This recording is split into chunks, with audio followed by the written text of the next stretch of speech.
Good morning. Hello. Happy Tuesday. Good morning, everyone. How's everyone doing today? I hope everyone is having a lovely and wonderful morning. I am sorry. I'm a little. I took my time. I took my time because I was having breakfast. I was having my breakfast. I was really hungry, so I was taking my time eating my breakfast while I was setting up. And I'm happy to be here and full and here with you guys today. So today we're going to continue reading The Boy with the Cuckoo Clock Heart. I am excited. I'm excited to continue reading the story. Last left off, we have met Jack, our main character of the story. We've met him. We've met his love interest. How he's been pining for her for quite a while, and now that he's going to look for her, and now that he's finally met her, what is he gonna do next? I don't know. We're gonna find out in this episode of Storytime with the boy and the Cuckoo Clock Heart. I'm a little out of it today. No surprise, I'm a little out of it today.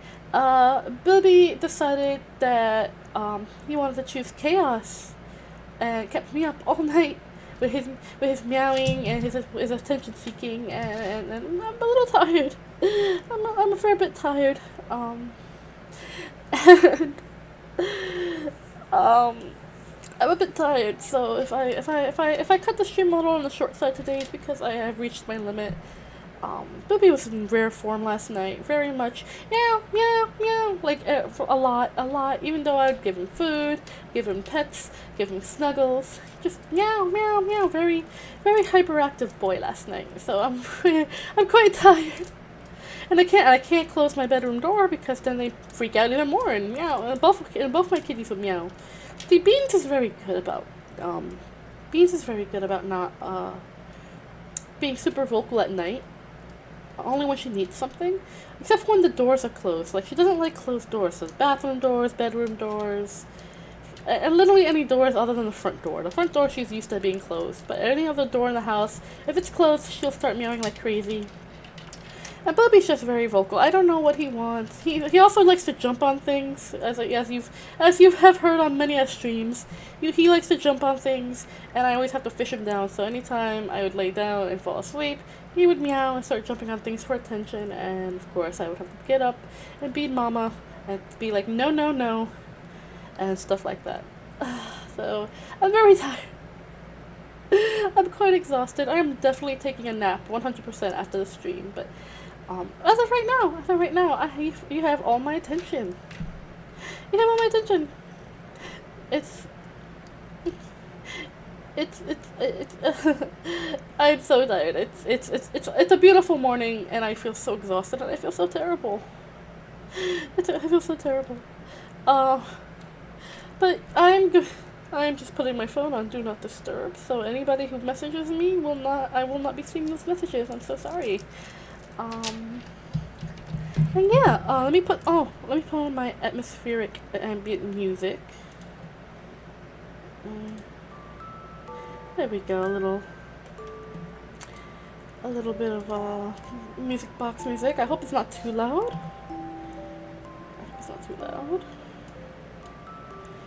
Yeah, it shouldn't be too loud. It should be nice, nice and low. Alright, so we got some music box music going. Lovely. Okay.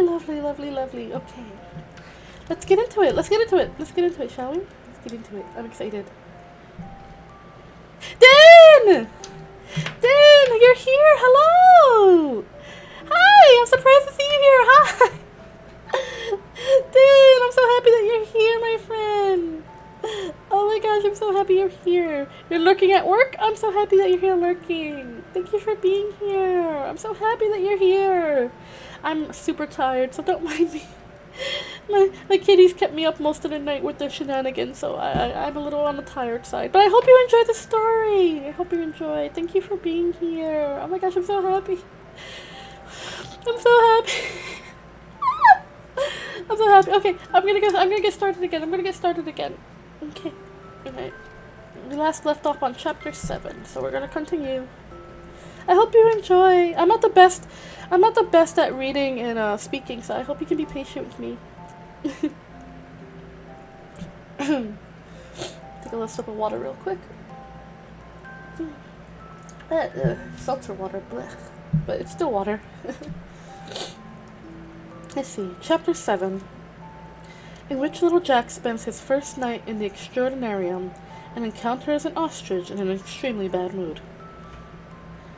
Miss Acacia's tiny yes could have emerged from a fledgling's beak, but for me, it's a surge of heroic energy. The romantic thrills have begun. My tick-tock sounds like the bead of a necklace clinking between her fingers. Nothing can dent my mood. She accepted your bouquet of twisted glasses, asked Méliès. So she likes you. She must like you. No one would accept such a pathetic present if they didn't have feelings for you, he beams. After regaling Méliès with every detail of our first impromptu encounter, and once my euphoria has subsided, I asked him to check on my clock, because I have never felt such intense emotions. Madeleine, how furious you would be. Méliès smiles his big mustachioed grin, and then gently starts to manipulate my gears. Does it hurt anywhere? No, I don't think so. Your gears are rather hot, but not unusually so. Otherwise, everything's in perfect working order. Come on, let's go. Affairs of the heart are all very well, but we need a good bath and somewhere to sleep. After exploring the extraordinarium, we settled into an abandoned stall for the night. Despite our dilapidated surroundings and our growling stomachs, we slept like babies. At dawn, my mind is made up. I've got to find a job so that I can stay here. But all the jobs have been taken at the extraordinarium. All the jobs except, that is, in the ghost train, where they need someone to scare the passengers. Sheer persistence gets me an interview with the manager for the following evening. Seeing as he's got nothing better to do, Méliès performs a few old tricks at the entrance with his set of hoax cards. He's a hit, especially with the ladies. His belles, as he likes to call them, form a huddle around his table and marvel at his every sleight of hand. He tells them that he plans to create a story in motion, a sort of photographic book that will spring to life. He knows how to capture the imagination of his belles. This morning, I saw him collecting cardboard boxes and cutting rockets out of them. I think he still hopes to win back his fiancée. He's even started talking about the voyage to the moon again. His dream machine is gently revving into action. It's 6 o'clock when I arrive at the great stone entrance to the ghost train. I'm greeted by the manager, a shriveled old lady who answers to the name of Brigitte Him. Her face is so tight that you think she's gripping a knife between her teeth. She's wearing a big set shoes, nun sandals, that are ideal for trampling on dreams. So, you want to work on the ghost train, do you, dwarf? Her voice reminds me of an ostrich in an extremely bad mood. She has the knack of inducing a sickening sense of panic the moment you meet her. Jack the Ripper's last words echoed in my head. You'll soon learn how to survive by frightening others. I unbutton my shirt and turn the key into my lock to make sure the cuckoo sings. Brigitte Time watches me with the same disdain as the clockmakers in Paris. You're not going to earn us a fortune with that. But I haven't got anyone else, so I'll take you. Desperate for the work, I swallow my pride. My new boss embarks on a tour of her premises. I have an agreement with the cemetery. I collect the skulls and bones of the dead whose families can no longer pay for their burial plots, she says, proudly showing me around. They make rather good decorations for a ghost train, don't you think? And anyway, if I didn't collect them, they'd be tossed onto the rubbish heap, she declared, in a voice that's creaky and hysterical. Skulls and spiders' webs have been methodically arranged to filter the light from the candelabras. There's not a speck of dust anywhere else, and nothing out of place. I wonder what extraterrestrial emptiness made this woman spend her life cleaning catacombs. Do you have children? I asked, turning towards her. What kind of question is that? No, I have a dog, and I'm very happy with my dog. If I end up growing old one day and I'm lucky enough to have children, and why not grandchildren too, I like to build houses full of little people chasing each other, laughing and shouting. But if I don't have offspring, then houses full of nothing wouldn't be for me. Touching the decor is strictly forbidden, she tells me, showing me around. If you walk on a skull and break it, you have to pay. Pay, her favorite word. She wants to know my reason for coming to Granada. I read all of my story. Or, rather, I try to, but she keeps cutting me off. I don't believe in this Clockwork Heart business, or in your love story full stop. I wonder who made you fall for such nonsense. I suppose you think you'll work wonders with this trinket? Well, mark my words. You may be short, but you'll fall from a great height. People don't stray far, and they don't like anything that's different. And even if they enjoy the show, it's because of a voyeuristic pleasure. To them, going to see the woman with two heads is the same as witnessing an accident. I have known many men applaud, but not one fall in love. It'll be the same for you. People might be fascinated by your wounded heart, but that won't make them love you for who you are. Do you really think a pretty young girl, like the one you've just described to me, would want to get involved with a boy who's got a prosthesis instead of a heart? Personally, I'd have found it a complete turn-off. But enough of that. As long as you can frighten my customers, everyone's happy. The ghastly Brigitte Heim rejoins her coven of doomsayers. But she has no idea what a thick shell of dreams I've been building ever since I was a small boy. As I head off into the night to gobble the moon, which looks like a phosphorescent pancake, I am dreaming of Miss Acacia. Heim can stalk me with her living dead rictus all she likes, but she'll never steal anything from me. 10 o'clock. I turn up for my first evening's work. The train is half full, and I've got to be on stage in half an hour. It's time to try my hand as a scared person. The thing is, I'm a bit terrified myself, because I need to hold on to this job if I want to remain the little singer's official neighbor. I get my heart ready, transforming it into a terrifying instrument. Up on top of the mountain at Dr. Madeleine's, I used to have fun stuffing all sorts of things inside my clock. Pebbles, newspapers, marbles. The gears would start screeching, like the tick-tock became chaotic, and the cuckoo impersonated a miniature bulldozer lumbering around my lungs. It used to horrify Madeleine. 10:30. I'm glued to the wall of the last carriage, like an Indian ready to attack a stagecoach. Brigitte Heim watches me out of the corner of her menacing eye. Imagine my surprise when I notice Miss Acacia calmly sitting in one of the ghost train's carriages. My stage fright intensifies, making my tick-tock sputter. The train sets off.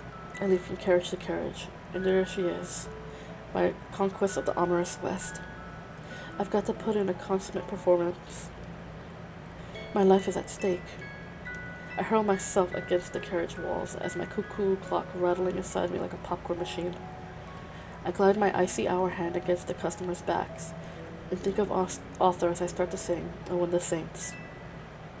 A few people shout, "What can you do to scare us?"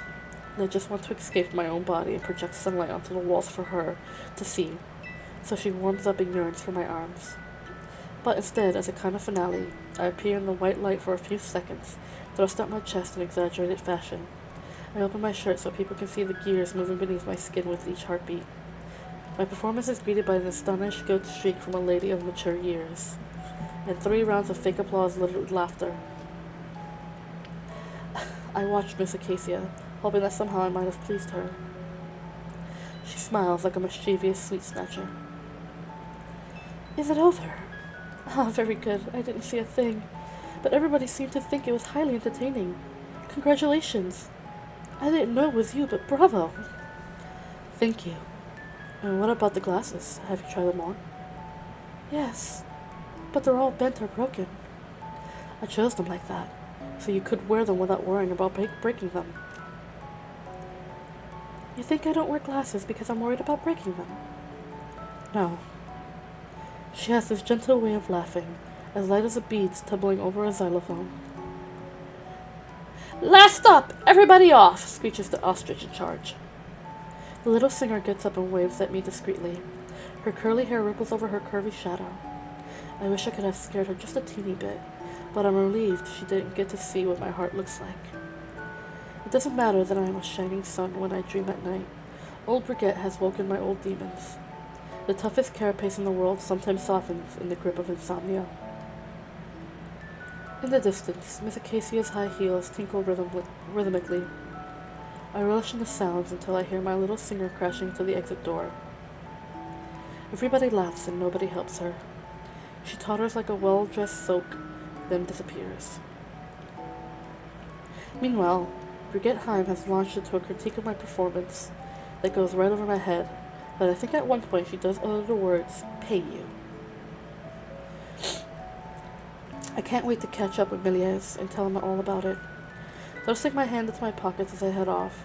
I discover a scrap of paper rolled up into a ball. I don't need glasses to see how accomplished your performance is. Your appointments diary must run into several volumes. Will you be able to find the page where you wrote my name? I make the conjurer who tends to my heart read the message between two rounds of cards. I see. Your Miss Acacia isn't like the other singers I've known. She's not self-centered. That means she's not entirely aware of her seductive powers, which is no doubt part of her charm. Then again, she spotted your act. It's all or nothing now. You don't have anything to lose. And remember, she doesn't realize how desirable she is. Use that to your advantage. I head over to her dressing room and slide a note under her door. On the stroke of midnight, behind the ghost train, wait for me. And wear your glasses so you don't bump into the moon. I promise I'll give you enough time to take them off before I look at you. Anda, hombre, anda! It's time to show her your heart, said Méliès again. I'm worried about frightening her with my clock hands. I don't know what I'll do if she rejects me. Do you realize how long I've been dreaming of this moment? Remember what I told you. Show her your real heart. That is the only magic you can perform. If she sees your real heart, your clock won't frighten her. Believe me. While I'm waiting for midnight, like a lover impatient for Christmas, Luna's battered pigeon lands on my shoulder. This time, the letter hasn't got lost. I unfold it in great excitement. My little Jack, we trust you're coping well and taking good care of yourself. You'll have to wait a little longer before coming back to the house because of the police. Lovingly, Dr. Madeline. I'm overjoyed at the arrival of the pigeon, but the contents of the letter he carried all the way are ever so frustrating. There's something odd about that signature, Dr. Madeline, and I'd have expected her to be more chatty. She probably wanted to spare her messenger. Still, I feel a twinge of guilt. If Madeline knew what I was up to tonight, how furious she'd be. I send the bird straight back. Send me some long letters by normal post. I may stay here for some time. I miss you. I want to read more than just a few words attached to a pigeon's leg. Everything's going well over here. I've got a job and I'm friends with the clockmaker conjurer who makes sure my heart is working properly. You can send your letters to this workshop. He always knows where to find me. Are the police leaving you alone? Write back quickly. With love, Jack. P.S. C.O. Monsieur Méliès, the Extraordinarium, 7, Calle Pueblo Jardín, La Cartuja, Granada. Midnight. I'm waiting like a happy idiot. I'm wearing an electric blue jumper, a sort of vitamin kick for my green eyes. The ghost train is silent. 20 past midnight, nothing. Half past midnight, still no signs of Miss Acacia. At 20 to 1, my heart is growing cold, and the tick-tock is dwindling. Hey! I'm over here. She stands poised out the walkway, perfectly balanced on the doormat. Even her shadow against the door is sexy. I'd happily get in some kissing practice with that for starters. I've come disguised as you without ever realizing it, said the real Miss Acacia. She's wearing a thick sweater almost identical to mine. I'm sorry, I didn't have time to find a proper outfit for our date, but it looks like you had the same problem. I smile, even though I've pulled out all the sartorial stops. I can't help staring at the way her lips move. I sense she picks up on this. As she listens to the noises produced by my clock, the silence between our words grow longer.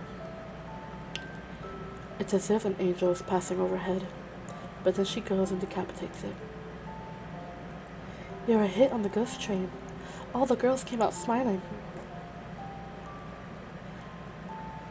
That's not a good sign. I'm supposed to survive by frightening others. I mean, that's what I've got to do if I want to keep my job here. Does it really matter whether you make them laugh or cry? As long as you're getting a reaction. That old bag Riget told me that it wouldn't do the ghost train's image any good if people came out giggling. I think I'll have to learn how to scare people if I want to keep on working here. Scaring is just another form of seduction, and as far as seducing people is concerned, it looks like you're doing a pretty good job. I want to tell her that I've got a prosthesis instead of a heart, and I don't know anything about love. I want her to understand that I'm feeling these emotions for the first time. Yes, I know I've had a few lessons in romantic magic with an illusionist, but that was just to help me find her. I want to seduce her without her mistaking me for a skirt chaser. It's a delicate balancing act, so all I say is, I'd like to hold you in my arms. Silence. A new sulky doll pout. Eyes shut. We could keep talking about it afterwards, but can we hold each other first? Miss Acacia lets out an "all-right" so tiny it barely escapes her lips. A tender silence falls over our gestures. She teeters towards me. Close up, she's even more beautiful than her shadow, and more intimidating too. I pray for some unknown deity to keep my clock from chiming. Our arms interlace and become one. I'm embarrassed by my clock, and I don't dare crush my chest against hers. I don't want to scare her with my bric-a-brac heart, but how can I avoid frightening this little bird of a woman with my sharp clock hands jut out from my lungs? My clockwork panic roars into action again. I'm avoiding her with my left side, as if I have a glass heart. This makes our dance more complicated, especially as she appears to be a tango champion. The volume of my tick-tock rises from inside me. Madeline's warnings flash through my mind. What if I die before I even kissed Miss Acacia? I feel like I'm jumping into the unknown. Joy of flying, fear of going splat. Her fingers are languid behind my neck, and my own are pleasantly lost somewhere beneath her shoulder blades. I try to solder my dreams to reality, but I'm working without a protective mask. Our mouths draw closer. Time slows until it's almost ground to a halt. Our lips take over, and the softest relay race in the world. They mingle, delicately and intensely. It feels as though her tongue is a sparrow gently landing on mine. Curiously, she tastes of strawberries. I watch as she hides her huge eyes under the parasol of her eyelids. I feel like a weightlifter, with the Himalayas right on my left arm and the Rockies on my right.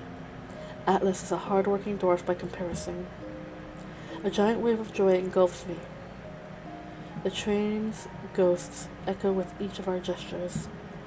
We're wrapped inside the sound made by her heels tapping against the floor. "Silence!" shrieks a vinegary voice.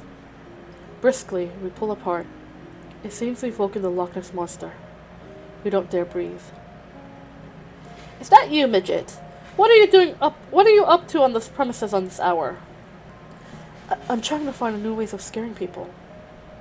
"Well, find them in silence, and don't touch my brand new skulls." Yes.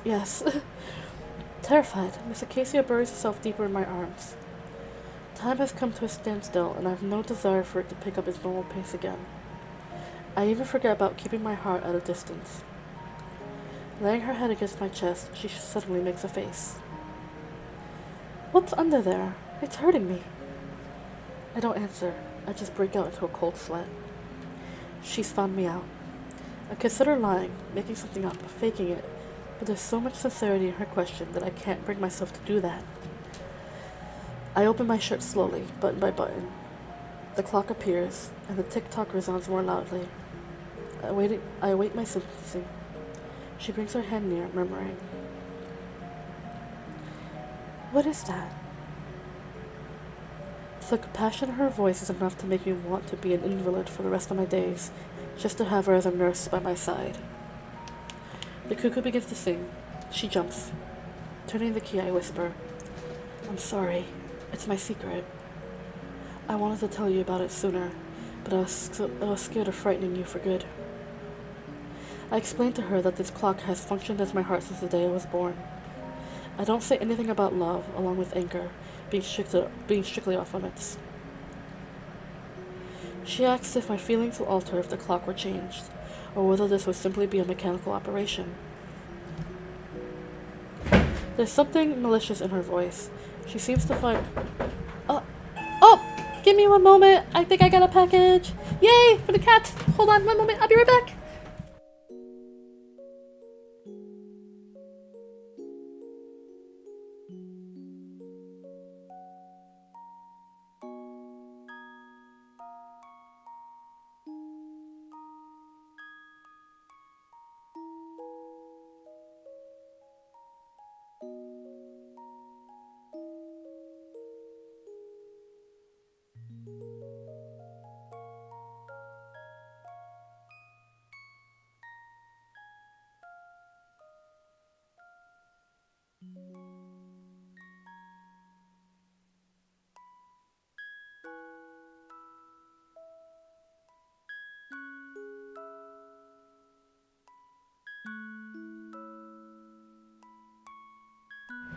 No, it's even better! It's even better!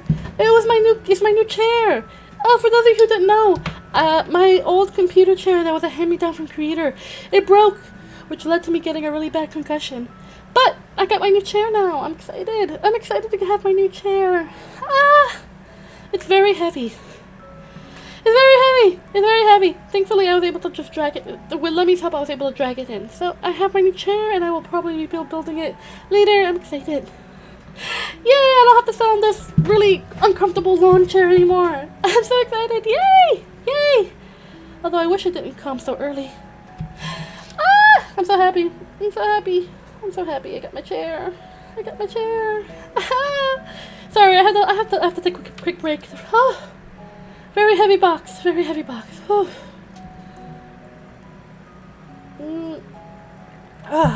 was a very heavy box. I'm so happy I got my chair. I got my new chair. I'm so excited. So happy. So happy. Okay, back to the story. Back to the story. Okay, hold on. Let's see, where was I? Okay.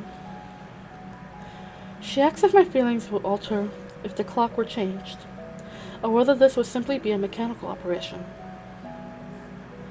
There's something malicious in her voice. She seems to find it all rather amusing. I explained that my clockwork heart can't function without emotions, but I don't venture any further into that slippery terrain. She smiles, as if I'm explaining the rules of a fabulous game. No cries of horror, no laughter. Until now, Arthur, Anna, Luna, and Méliès are the only people who haven't been shocked by my clockwork heart. I take it as an important love token. The way she seems to be saying, "So you've got a cuckoo between your bones?" And? Simple. So simple. But I mustn't get too carried away. Perhaps it's just that the clock looks less repulsive through her defective eyes. That's very handy. If you grow weary of love, as all men do, I could try replacing your heart before you replace me with another woman.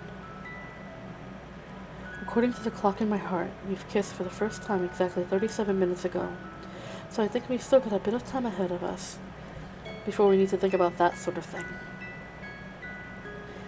Even when she's telling me that she's no pushover, there's something gracious about the way she does it. I accompany Miss Acacia on tiptoe back home, stealthy as a wolf. I embrace her like a wolf, and like a wolf I had disappeared into the night. I've just kissed a girl with the voice of a nightingale, and nothing will ever be the same again. My clock is pulsing like an impetuous volcano, but nothing hurts, apart from the stitch in my side, which is a small price to pay, though, for being drunk on such joy. Tonight I'm going to climb the moon and make myself comfortable in its crescent, as if I were slung in a hammock, and when I dream, it won't be because I'm asleep. Persephone, hi! Thank you for being here. And yes, I got a new chair. I'm excited. I'm so happy. I'm so happy to finally have a new chair. No more lawn chair. I'll probably be putting it together after the stream. Chapter 8, in which our hero solders his dreams to reality and finds the entry code to Miss Acacia's heart. The next day, Bridget Himes wakes me with her witch voice devoid of charm. Get up, midget! Today you better start frightening people, or I'm kicking you out on no pay! The first thing in the morning, her vinegary voice makes me sick. I've got a lover's hangover, and waking up is a shock to the system. Perhaps I got dreams and reality muddled up last night. Next time, will I still be able to feel that fizz of excitement? Just thinking about it makes my clock tingle. I know I'm blatantly disregarding Madeline's advice. I've never felt so happy, or so distraught. I go to see Méliès to get my clock checked. Your heart has never worked better, my boy, he reassures me. If you could only see yourself in the mirror as you talked about what happened last night, you'd know from your eyes that your heart's barometer is showing fair weather. All day I drift about the ghost train, thinking about how I'll play alchemist again this evening, transforming my dreams into reality. We only see each other at night. Miss Acacia's proud coquettishness gives her away, because she always bumps into something. It's her way of knocking on the door of the ghost train. We love each other like two matches in the dark. We don't talk, we just catch fire instead. Our kisses are an inferno as the earthquake registers across my entire body, all 1.66.5 centimeters of it. My heart escapes its prison. It flies away through the arteries settling in my head. My heart is in every muscle, and all the way through my fingertips. A savage sun everywhere. It's a romantic disease with reddish glints. I can't survive without her. The scent of her skin, the sound of her voice, the mannerisms that make her the strongest and most fragile girl in the world. Take her obsession with not wearing glasses, so she only gets to look at the world through the smokescreen of her damaged sight, perhaps as a form of self-protection. The way she can see without really seeing, and more importantly, without knowing when she's being watched. I learned about the strange mechanics of her heart. A protective outer shell hides her mysterious lack of confidence, whereby low self-esteem is constantly vying with the sheer force of her determination. The sparks that fly when Miss Acacia sings are fiery splinters of the soul. She can project this confidence on stage, but as soon as the music stops, the balance tilts the other way. I haven't yet found the broken gear inside of her. The entry code to her heart changes every evening. Sometimes the shell is as hard as a rock, and I try 1,000 combinations in the form of caresses and comforting words, but I am stuck at the door. What a treat when I do eventually crack the combination, to hear her tiny sigh of surrender, and gently blow and her outer shell flies off in 1,000 pieces. How to tame a shooting star. That is the instruction manual I need, I tell Méliès. A handbook of pure alchemy, you mean? Ah, shooting stars can never be tamed, my boy. How can you see yourself comfortably settling at home with a shooting star in a cage?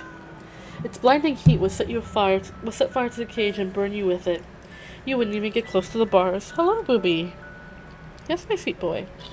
You still needy? He's still needy. I don't want to put her in a cage. I just want to give her more confidence. Pure alchemy, that's right. Put it this way. I was dreaming of a love as great as Arthur's Seat, and now I find that my bones are growing into a mountain range. You're exceptionally lucky, you know. Few people ever get near to that feeling. Perhaps, but now that I've tasted it, I can't do without it, and when she holds back, I feel so empty. Just enjoy the fact you're experiencing so many emotions. I knew a shooting star once as well, and I can tell you those girls are like mountain weather, unpredictable. Even if Miss Acacia loves you, you'll never be able to master her. We love each other secretly. Our combined age is no more than 30. She's this little singing girl, famous since childhood. I'm the outsider who works in the ghost train. The extraordinarium is like a village, where everybody knows everyone else and the gossip travels fast. You get all types of people. Jealous, affectionate, moralizing, small-minded, brave, well-intentioned, but intrusive. I like to think I'm not the type to worry about what people might say, especially if it means I get to kiss her for a little longer. Miss Acacia, on the other hand, can't abide the idea of anyone finding out about our secret. Oh, excuse me. Still sniffly today. The state of affairs suited us rather well to begin with. We felt like pirates, and what kept us going was the magic of stowing away. But when love becomes something greater than its first intense moments, it sets off like a steamboat in the bath. We need space, more and more space. As much as we enjoy the moon, we want the sun too. I'm going to kiss you in front of everybody, I tell her. Nothing will happen to us. I'd like to kiss you in broad daylight too, and do all the things everyone else does. But as long as people can't see us, we're safe from gossip. We'll never live in peace again if someone like Brigitte discovers our secret. Of course, her sweet words are delicious. I'd happily slip them under my tongue, when I'm finding it harder and harder to watch it disappear into the chinks of the night as dawn approaches. Her stilettos are like clock hands, beating on a rhythm as she heads off into the distance, triggering my insomnia. But when day breaks, my back aches and the birds let me know how short a time I have left to sleep. In a few months, our love has grown still more. The night is not enough for us. Send us sunlight and fresh air. We need calcium for our growing bones. I don't want to wear the mask of a romantic bat. I want to laugh in the light of day. Almost a year after we first caught fire, our situation hasn't changed. Nothing more, nothing less. I can't assuage with Acacia's fears of what might happen if people find out about us. Méliès tells me to be patient with her. I study the mechanics of her heart passionately. I try opening jammed locks with affectionate keys, where certain places seem closed forever. Her reputation as an ardent singer has traveled beyond the confines of the extraordinarium. I enjoy visiting the cabarets in nearby towns to hear her sing, to feel the movement of her flamenco steps. I always arrive after the show has begun and vanish before it ends, so nobody notices I'm a regular. After the concerts, crowds of well-dressed men wait in the rain to offer her bouquets of flowers as tall as she is. They court her under my nose. They marvel at the talents of the great little singer, but I have no right to show myself. Here I am on the fringes of her public life, witnessing the eyes of strong-hearted men sparkling in adoration. All this only fans the flame of my passion and jealousy. The underside of love's middle glints darkly. This evening, I decided to try out an experiment to keep her in my bed. I'm going to block my clock hands to stop time. I'll only start the world again if she asks me to. Madeline forbade me to touch my clock hands, but I'm sure it's because she was afraid I would meddle with the passage of time. If Cinderella had owned a clockwork heart, she might have stopped time at 1 minute to midnight and stayed at the ball for the rest of her life. While Miss Acacia slips on her court shoes with one hand and fixes her hair with the other, I block the minute hand. It has been 4:37 for a quarter of an hour, according to my clockwork heart, when I let it go. Meanwhile, Miss Acacia has disappeared into the silent labyrinth of the extraordinarium, and the first birds of dawn accompany her footsteps. I wish I had more time to watch her bird-like ankles, to move on up to her streamlined calves, as far as the amber pebbles she has for knees. Then I follow her. I don't know if I can read this. Hold on.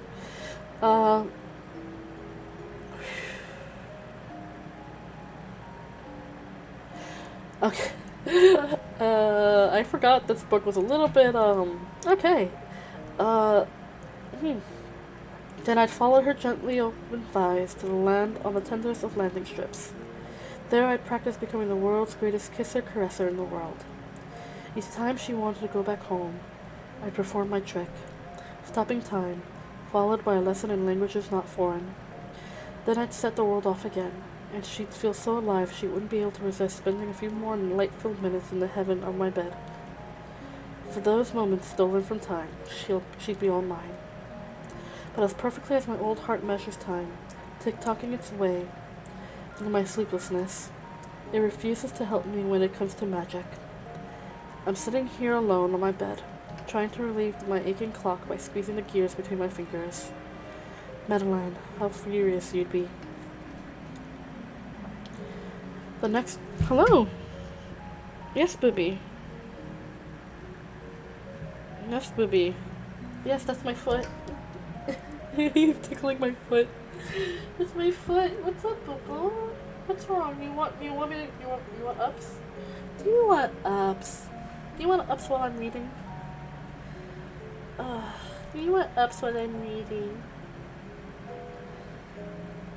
Silly boy. Silly boy. The next morning, I decided to pay Méliès a visit. He builds himself a workshop where he labors. Sir, you know better than to get on the table. Sit down. Alright, fine, come. Come. Here, I'll make some room for you. Come. Since you wanna be here so badly. Come. Come. Come. He's trying to climb on my table, which he knows he's not supposed to do, but since he's being so adamant... Come. Come. Come on, handsome man. There you go. There you go. You're on the table now. Can you sit? Can you sit? Can you sit down? Oh! Can you sit down? Or you can rub up against my mic. Okay. Yes, okay.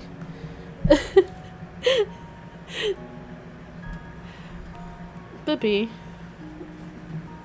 Okay, well, Bibby's being such a bad boy. You're done? Are you done messing around, sir? Are you done messing around? Can I finish reading? He really does not want me to read today. My goodness. Yes, Bibby. Sit. Be a good boy, please. Goodness gracious. The next morning, I decide to pay Méliès a visit. He builds himself a workshop where he labors at his dreams, photography and motion. I drop by to see him nearly every afternoon before going onto the ghost train. I often walk in on him with his Benz. One day it might be a long-haired brunette, next a little redhead, but he's still working on his famous voyage to the moon that he wanted to give the woman of his life. As a cure for my own failed love, I indulge in small doses of comfort. It is a gentle medicine that stings a bit sometimes, but helps me put myself back together again. Magic has turned against me. I told you nothing's guaranteed to work every time. I need to make a full recovery before throwing myself into full-scale emotions again. But don't use me as an example. Carry on soldering your dreams into reality without forgetting the most important thing. Today, Miss Acacia is in love with you. Chapter 9, in which a couple of vampires go on a supermarket trip, and fleshy ghosts hang around. Each day, Brigitte Himes threatens to throw me out if I go on making her ghost train look comical, but she never makes good on her threat, because the customers keep coming in their droves. Booby. What do you... You keep rubbing up against my mic. Come here. Come here. Oh, you keep rubbing up against my microphone. How am I supposed to stream when you keep rubbing up against the microphone and keep, walking on the table? Come here. Here we go. Will this work better? Will this work better for you? Let me move my mic so people can hear me. Alright. I do my best to frighten them, but I can't help it if I make them laugh instead. No matter how much energy I put into singing "O Win the Saints" as I limp along like Arthur, or silently smash eggs on my heart underneath the glow of the candelabra, or play the violin on my gears to produce creaking melodies, or leaping from carriage to carriage and even onto people's knees for the finale, it's just hopeless. They all burst out laughing. Every single time I mess up a surprise effect because of my tick-tock rings out loud and clear, so the customers knows exactly where I'm supposed to scare them. And some regulars even laugh ahead of time. Méliès thinks I'm far too much in love to frighten people properly. Occasionally, Miss Acacia comes for a ride on the ghost train. My clock always tick-tocks more loudly when I see her, settling her bird's bottom into a carriage. I slip her a few imitations of ardor, as a precursor to our nocturnal encounters. Come, my blossoming tree, this evening we'll turn out the light and I'll lay your spectacles to rest on two swelling buds that promise to bring forth leaves. You'll score the celestial vaults with the tips of your branches, and shake your visible trunk as it props up the moon. New dreams will fall back down like warm snow at our feet. You'll plant your high heels roots firmly into the earth. Let me climb over your bamboo heart. I want to sleep by your side. Midnight chimes. I notice a few wood shavings on my bed. My clock is crumbling. Miss Acacia arrives without her glasses, but her eyes look focused as if we were due to have a business meeting. You were behaving oddly yesterday evening, she said. You even let me go without saying goodbye.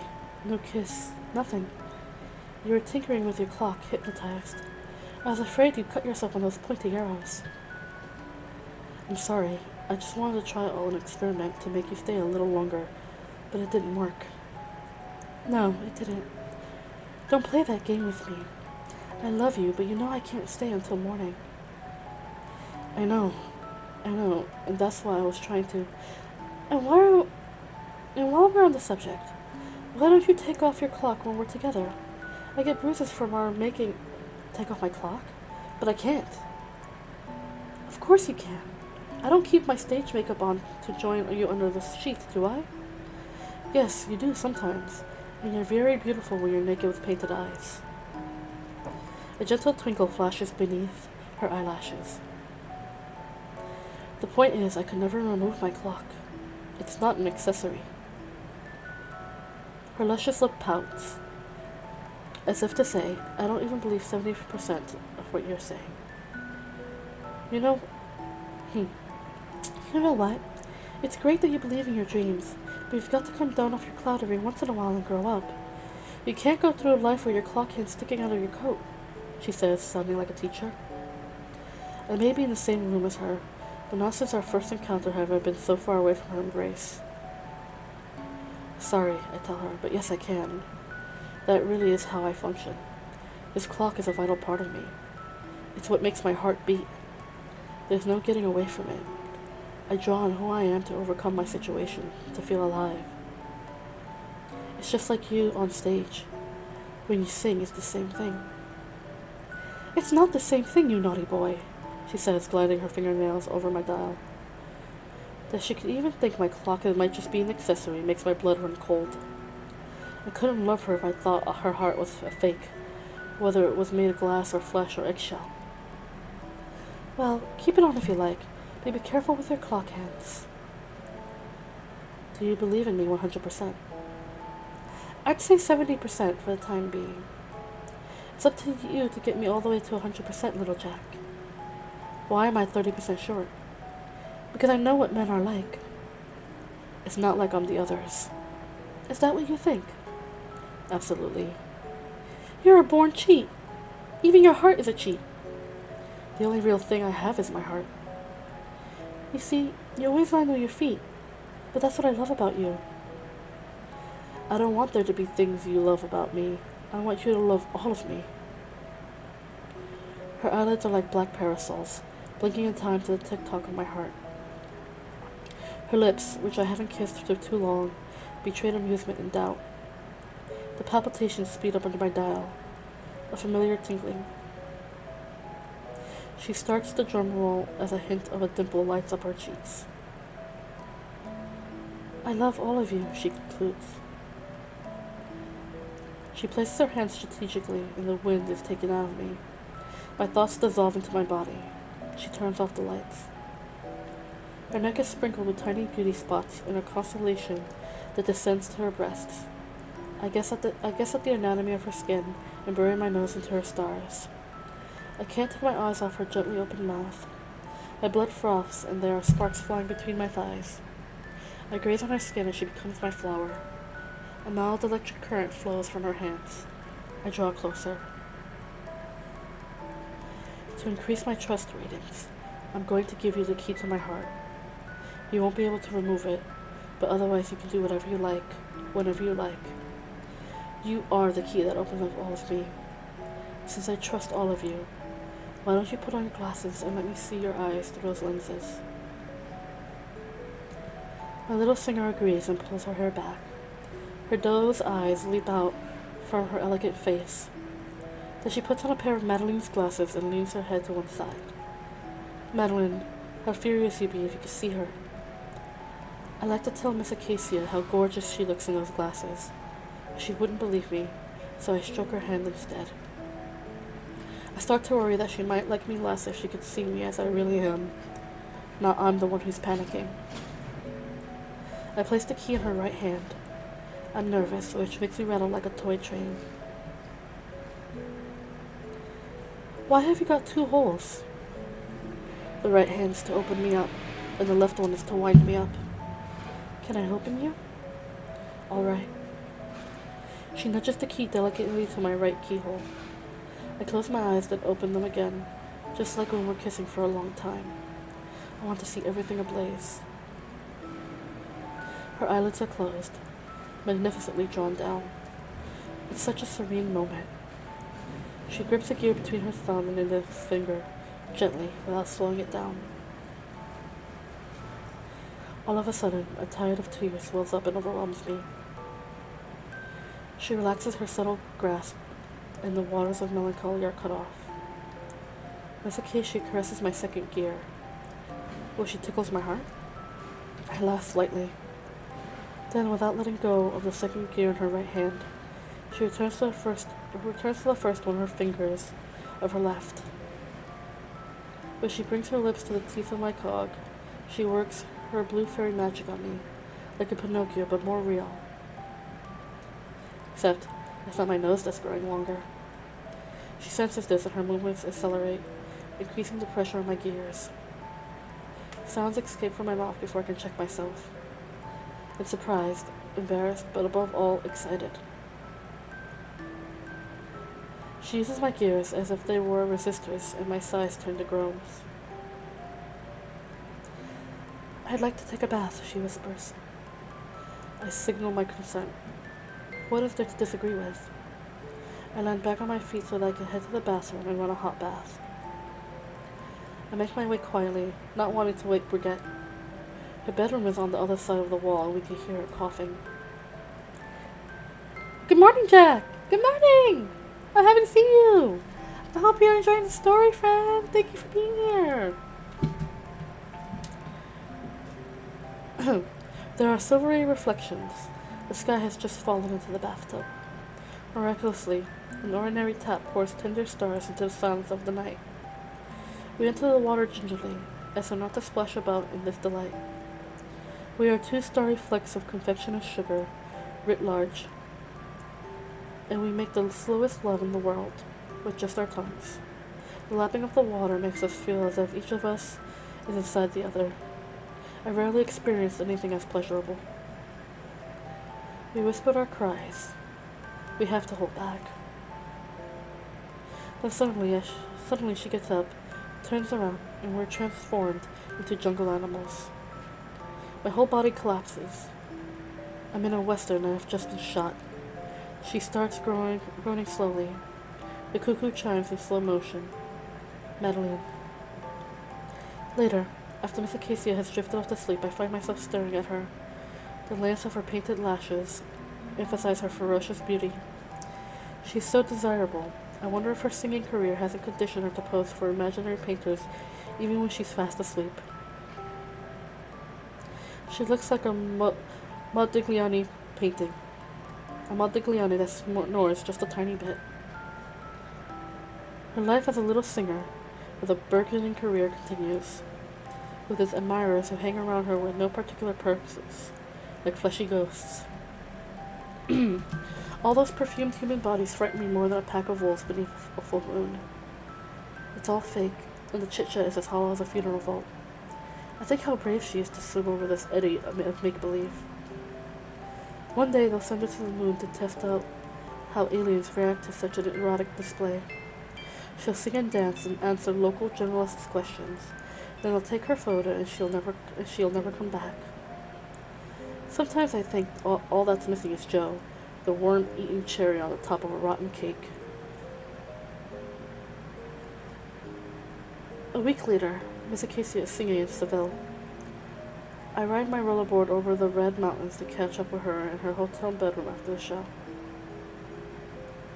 Along the way, the carrier pigeon drops off a new letter from Madeline. Did my previous letter not get to her? Her note is only a few words long, and worse, the words they don't seem to be hers. It leaves me wanting more. I'd give anything for Madeline to meet Miss Acacia. Of course, our love would frighten her, but she couldn't help liking my little singer's personality. Imagining these two she-wolves talking together is a dream that always soothes me. The day after the concert, we're walking around Seville like proper lovers. The temperature's just right and a warm wind strokes our skin. Our fingers fumble when it comes to doing the things that normal people do in broad daylight. At night, remote controlled by desire, they know each other intricately, but for now, they are like four left hands being asked to write hello. How clumsy we are from head to toe, like a couple of vampires who've forgotten their sunglasses out on a supermarket trip. But it's a romantic dream for us. Like kissing on the banks of the river Guadalquivir in the middle of the afternoon is a complete turn-on. Above this sweet and simple happiness hovers a menacing cloud. I'm proud of Miss Acacia as I've never been proud of before in my life, but the aesthetic looks from other men make me feel increasingly just jealous. I tried persuading myself that, since she's not wearing her spectacles, she might not be able to see this herd of men more handsome than me. But when the ever-expanding crowds rise to applaud, I feel alone in their midst. It's time to play the role of the outsider and head back home to my shadowy attic. I'm doing fine. I'm quite tired. Thank you for asking, Jack. I'm very tired, but my head is doing just fine. No more soreness, no more aching. I am perfectly healed. It took like almost 2 weeks, but I'm perfectly healed. I'm perfectly fine. Thank you for asking, though. Her refusal to acknowledge my suffering only makes things worse. I still don't really think she believes in my Cuckoo Clock Heart. I haven't yet explained to her that behaving the way I do with a makeshift heart is dangerous as a diabetic eating chocolate eclairs from morning to night. I'm not sure I want to explain this to her either. If Madeline's theories are to be believed, I'm knocking on death's door. Will I be able to rise up to the occasion? Will my old ticker hold out? To spice up an already fiery sauce, Miss Acacia is at least as jealous as I am. She frowns like a lioness ready to pounce on the moment any kid girl who'd bothered to brush her hair enters my field of vision, even outside the ghost train. I was flattered at first and able to rise above such obstacles. My wings were new. I was sure she believed in me. But when I found out she thought I was a cheat, I felt more vulnerable. In the depths of my nocturnal solitude, I've stopped believing in myself. That fiery sauce is threatening to turn into a hedgehog soup. Oh gosh, excuse me.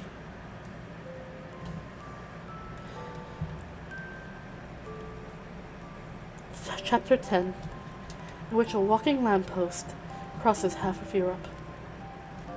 One day, a peculiar man heads for the ghost train, his sights set firmly on my job of scare person. That's when the hedgehog soup gets stuck in my throat. He's tall, very tall. His head appears to tower over the roof of the ghost train. His right eye is masked by a black patch. His left eye scrutinizes the extraordinarium like a lighthouse casting its beams over the sea. It finally comes to rest on the figure of Miss Acacia, and stays there. Brigitte, who despairs of ever seeing me pull off a show based on fear, hires him on the spot. I'm kicked out. It all happened much too quickly for my liking. I'll have to ask Méliès to put me up in his workshop.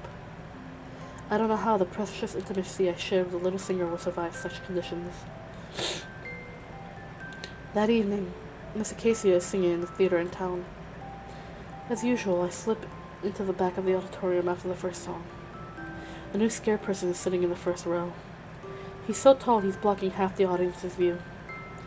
At any rate, I can't see a thing. This new eye fixed on Miss Acacia makes me stew in my shirt. The man doesn't turn off his revolving light once during the entire evening, and even after the concert is over. I like to tell him to get lost, a great big walking lamppost, but I hold back.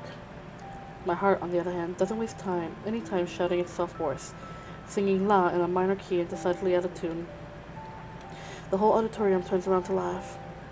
Some of the audience members act how I produce such strange noises.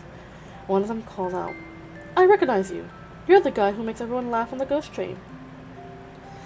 As of yesterday, I don't work there anymore. Sorry. I liked your gag. It was very funny. I could be back in the school playground. All the confidence I've gained in Miss Acacia's arm has been taking flight. I'm slowly being dismantled. After the show, it's not hard to open up to my chosen one, who retorts, "That great elf? Pah!" He looks hypnotized by you. You're the one who's always talking about trust, and now you're kicking up a fuss over that one-eyed pirate over there? I'm not blaming you. I can see that he's the one who's circling you like a shark. The ground's gone from under my feet. Much as I trust her, I've no doubt this pirate will do everything in his power to seduce her. There's no mistaking his certain looks, even though it's cast by a single eye. In fact, that only makes it worse, because the intensity is doubled. But just when the hedgehog soup gets too fiery to swallow, the great one-eyed oaf comes over to us and says, "Don't you recognize me?" As he utters these words, a long shudder runs down my spine. It's a familiar feeling, one I haven't experienced in school, and I detest it. "Joe! What on earth are you doing here?" Miss Acacia exclaims, embarrassed. I've been on a long journey to find you. Both of you. A very long journey. His diction is slow and deliberate. Apart from the eye and a few wispy bits of beard, he hasn't changed. It's odd I didn't recognize him straight away. I'm finding it hard to register that Joe is here in person. In an attempt to remain cheerful, I keep repeating to myself, "This isn't the right backdrop for you, Joe. Go back to your Scottish myths right now." "Do you two know each other?" asked Miss Acacia. "We went to school together. We're, how do I put it, old acquaintances," he answers with a smile. The hatred I feel towards Joe paralyzes me. I happily put out his second eye on the spot, if it would send him back to where he came from. But I'm trying to keep cool in front of my little singer. "We need to talk," he tells me, fixing me with his cold eye. Midday.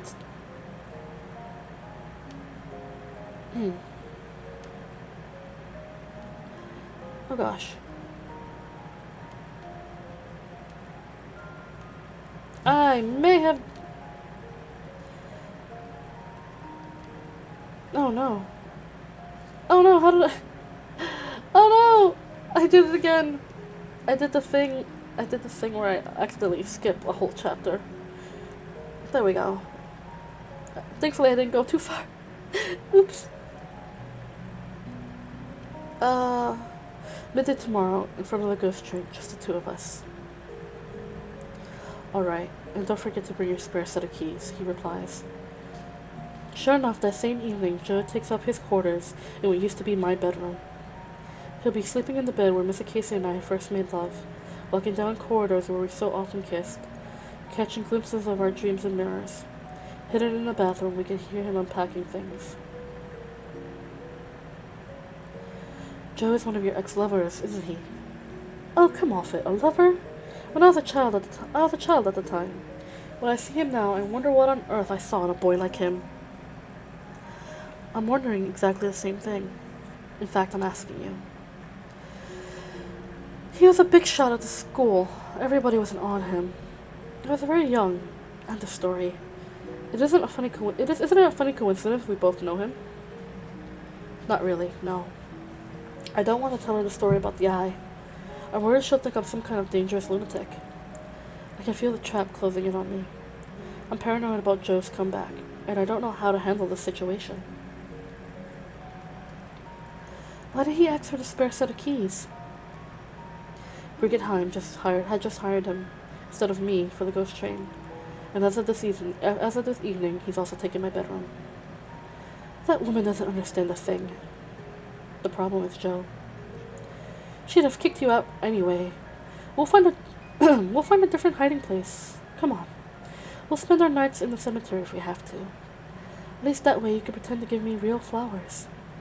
Look, don't worry about it. You'll find a job somewhere else in no time. You might not have to frighten people anymore for a living. I'm sure if you concentrate on what you're good at, you'll find something much better than the ghost train. And stop making such a big deal out of Joe's return. You're the only one I want. Do you realize that? Her words catch fire inside me, but then go out. Panic weaves a spider's web in my throat and snaring my voice. I'd like to put on a brave face, but I'm cracking all over the place. Come on, old Jum, stand up to the test. I try restarting my clockwork heart, but it's no good. I just sink deeper into the Scottish gloom of my childhood memories. Fear gets the upper hand, just like when I was at school. Madeline, how furious you'd be. I wish you could whisper, "Love is dangerous for your tiny heart," into my ear this evening. I need you so badly right now. The sun beats down on the ghost train roof. It's exactly midday, going by the clock in my heart. My fair skin burns gently while I'm waiting for Joe. 3 birds of prey circle silently. He's here for vengeance. Stealing Miss Acacia from me would be the perfect payback. The Alhambra's arches swallow their own shadows. A drop of salty sweat forms on my forehead, trickles into my right eye and sets off a tear. Joe appears at the corner of the main avenue that runs through the extraordinarium. I'm quivering, more with rage than fear. I try to look casual, even though my gears are burning under my skin. My heart's palpitations are noisier than a gravedigger's shovel. Joe stops 10 meters away, standing straight across from me. His shadow licks the dust off his footprints. I wanted to see you again. It's not just to get my revenge, whatever you might think. His voice is still a weapon to be reckoned with. Like Brigitte Heim's, it has the gift of smashing the windows of my dreams. I'm not thinking anything. You humiliated and bullied me for years. One day, all that turned against you. As far as I'm concerned, we're quits. I admit I hurt you by cutting you off from everyone at school. I only realized how much you suffered afterwards, when I was left with one eye. I saw the scared looks. I felt people change how they behaved towards me. You'd think I was contagious, the way some of them avoided me, and that by talking to me they risked losing their own eyes. Each day I understood more about how damaged I must have left you feeling. I don't suppose you've crossed half of Europe to say you're sorry. No, you're right. We still have a few scores to settle. Didn't you ever wonder why I gave you such a hard time? Yes, at the beginning, I even tried talking to you. But you were a brick wall. I was living in that house, remember? The one that belonged to the witch who delivers children from prostitutes' bellies. And, as you never stopped reminding me, I probably came out of a prostitute's belly too. I was new, the smallest kid in class, and my heart made odd noises. It was easy to make fun of me, to tower above me physically. I was your ideal victim, until that dreadful day when you took it too far. Yes, that's part of the story. The main reason I picked on you was that on the first day of school, you asked me if I knew somebody you referred to as the Little Singer. As far as I was concerned, you had just signed your own death warrant. I was head over heels in love. I spent the whole school year before you turned up trying to get close to Miss Acacia, without success. But one spring day while she was skating on the frozen river and practicing her singing as she liked to do, the ice cracked under her feet. I managed to rescue her with my long legs and big arms. She could have died. I can still picture her shivering as I held her. We were inseparable from that day on until the beginning of summer. I never felt so happy. But on the first day of autumn term, after dreaming all holidays about her being reunited with her, I found out that she stayed in Granada, and nobody knew when she'd come back. Coming from Joe's mouth, the word dreaming sounds as incongruous as an Alsatian dog being careful not to get any crumbs in his coat while he eats a croissant. And that same day you showed up, like a leprechaun with a satchel, and tell me you want to meet her so you can give her a pair of spectacles. Missing her was bad enough, but you made me feel even more jealous by revealing the terrible thing we had in common. It's what links us to today, our boundless love for Miss Acacia. I remember the noise your heart used to make when you were talking about her. I despised you on the spot. That tick-tock measured the time slipping away without her. Your clock was a torture instrument filled with your own dreams of love for my Miss Acacia. That doesn't justify the way you humiliated me every single day. How could I know what had gone on before? Fine, but just because I humiliated you, it didn't warrant this. He lifts his bandage abruptly, his eyes sort of egg white, sullen by blood, and worm-eaten, with grey-blue varicose veins. I told you, he goes on, this handicap taught me a great deal about myself, and about life in general. As far as you and I are concerned, I agree. We're quits. He finds it insanely difficult to get this last sentence out, and I find it insanely difficult to listen. We were quits, I answered, but by coming here you're picking on me again. I haven't come here to get my revenge, I've told you that. I've come to take Miss Acacia back to Edinburgh. I've been chewing on this moment over for years. Even while I was kissing other girls. Your bloody tick-tock has been so loud inside my head. You as good as infected me with your disease the day you poked out my eye. If she doesn't want me, I'll leave. But if it's the other way around, you'll have to disappear. I don't hold a grudge against you anymore, but I'm still in love with her. I've still got plenty of grudges against you. Well, get used to it, because I'm worthy of Miss Acacia too. It'll be an old-fashioned contest, and she's the only judge. May the best man win, little Jack.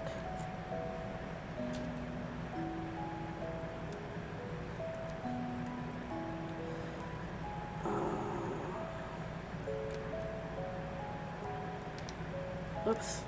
Did I do it again? I did do it again. Gosh darn it.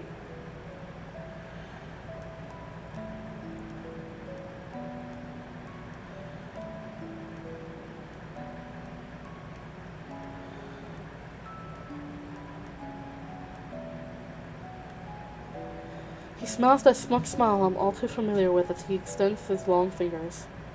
I hand over my bedroom keys. I have the sickening feeling that I'm offering the keys to Miss Acacia's heart, and I realize that magical entertainment with my bespectacled file girl is over. What about our dream of a beachfront cabin where we'd be able to walk in peace day and night? Her skin, her smile, her repartee, her sparkling character all made me want to have children with her, but that was yesterday. Now Joe has come to fetch her. I'm floundering in the haze of my oldest demon. My clock arrows shrivel inside the fragile dial. I'm not done yet, but I'm frightened. Very frightened. Instead of watching Miss Acacia's belly grow like a happy gardener is taking stock, I have to get the armor out of the wardrobe and face Joe one more time. That evening, Miss Acacia shows up at my bedroom door, her eyes flashing angrily. I'm trying to close my messily packed suitcase and sense that the next few minutes are going to be stormy. Watch out, mountain weather ahead, I joke, trying to calm things down between us. If her balmy sweetness knows no match, then this evening my little singer is the opposite. She spits lightning. So, just like that, you poked someone's eye out. Who on earth have I fallen in love with? How could you have done anything so hideous? You poked out his eye. Baptism by fire, a flamenco tornado with a gunpowder castanets and stiletto digging into my nerves. I wasn't expecting this.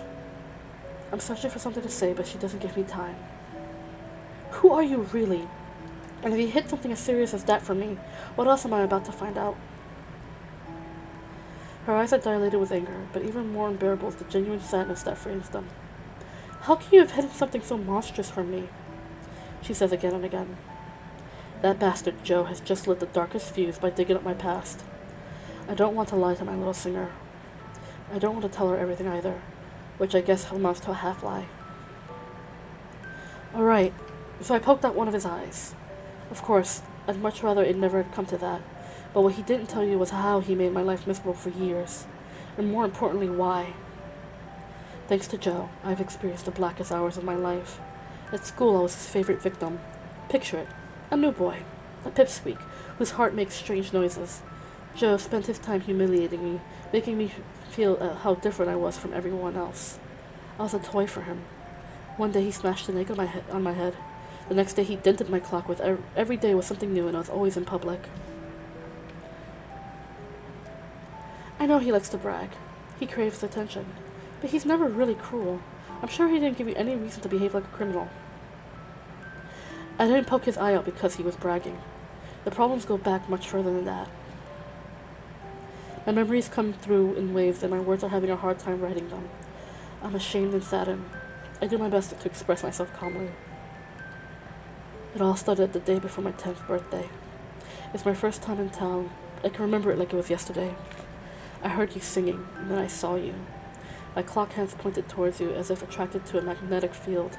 The cuckoo started singing. Madeline was restraining me. I escaped her grip to go and stand right in front of you. The way I sang the response, you'd think we were in some outlandish musical comedy. You sang, and I answered. We were communicating in a language I didn't know, but we understood each other perfectly. You danced, and I danced with you, even though I had no idea how to dance. Everything felt possible. I remember, right from the very beginning I remembered, the moment I found you in my dressing room. I knew it was you. The sadness doesn't leave her voice.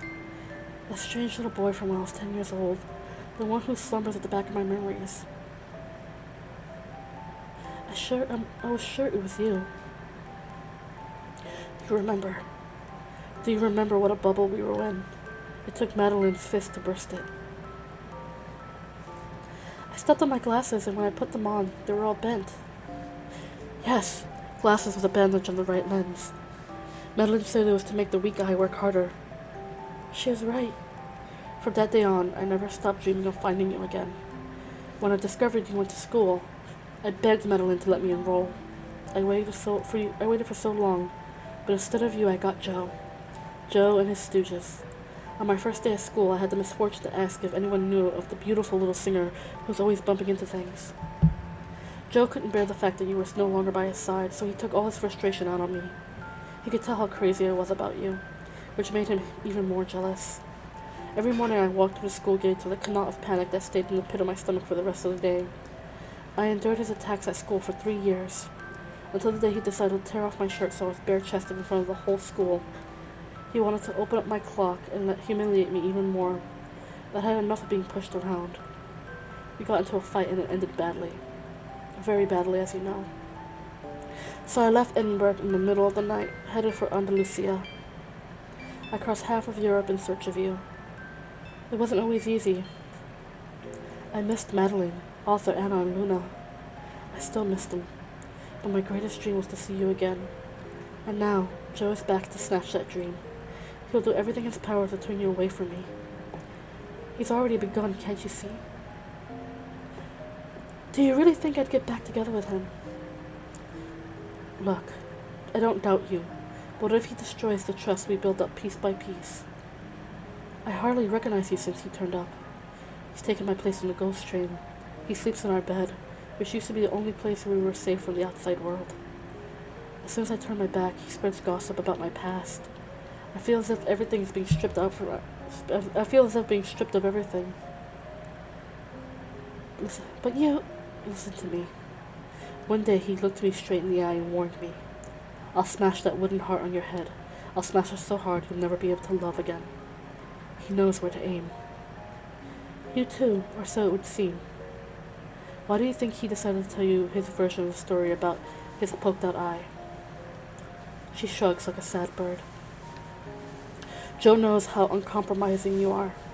He knows how to set fire to the strands of your hair, which connect to your heart grenade. You do a very good impression of a bomb, but he also knows how vulnerable you are underneath. He knows that if he introduces an element of doubt, you might implode. Joe is trying to wear us down so that he can win you back. If you'd only realize that, you could help me stop him. She turns towards me, slowly raising her parasol lids. 2 fat tears trickle down her magnificent face. The makeup runs over her crumpled lashes. She has a strange talent for looking as captivating in suffering as in joy. I love you. I love you too. I kiss her tear-filled mouth. She tastes of overripe fruit. Then Miss Acacia walks away. I watch the forest wrap itself around her as the shadowy branches gobble her up. In a few steps, she's vanished. Oh, Madeline, this tempo of shattering dreams makes my gears get noisier and more painful, too. I've got this horrible feeling Miss Acacia and I will never see each other again.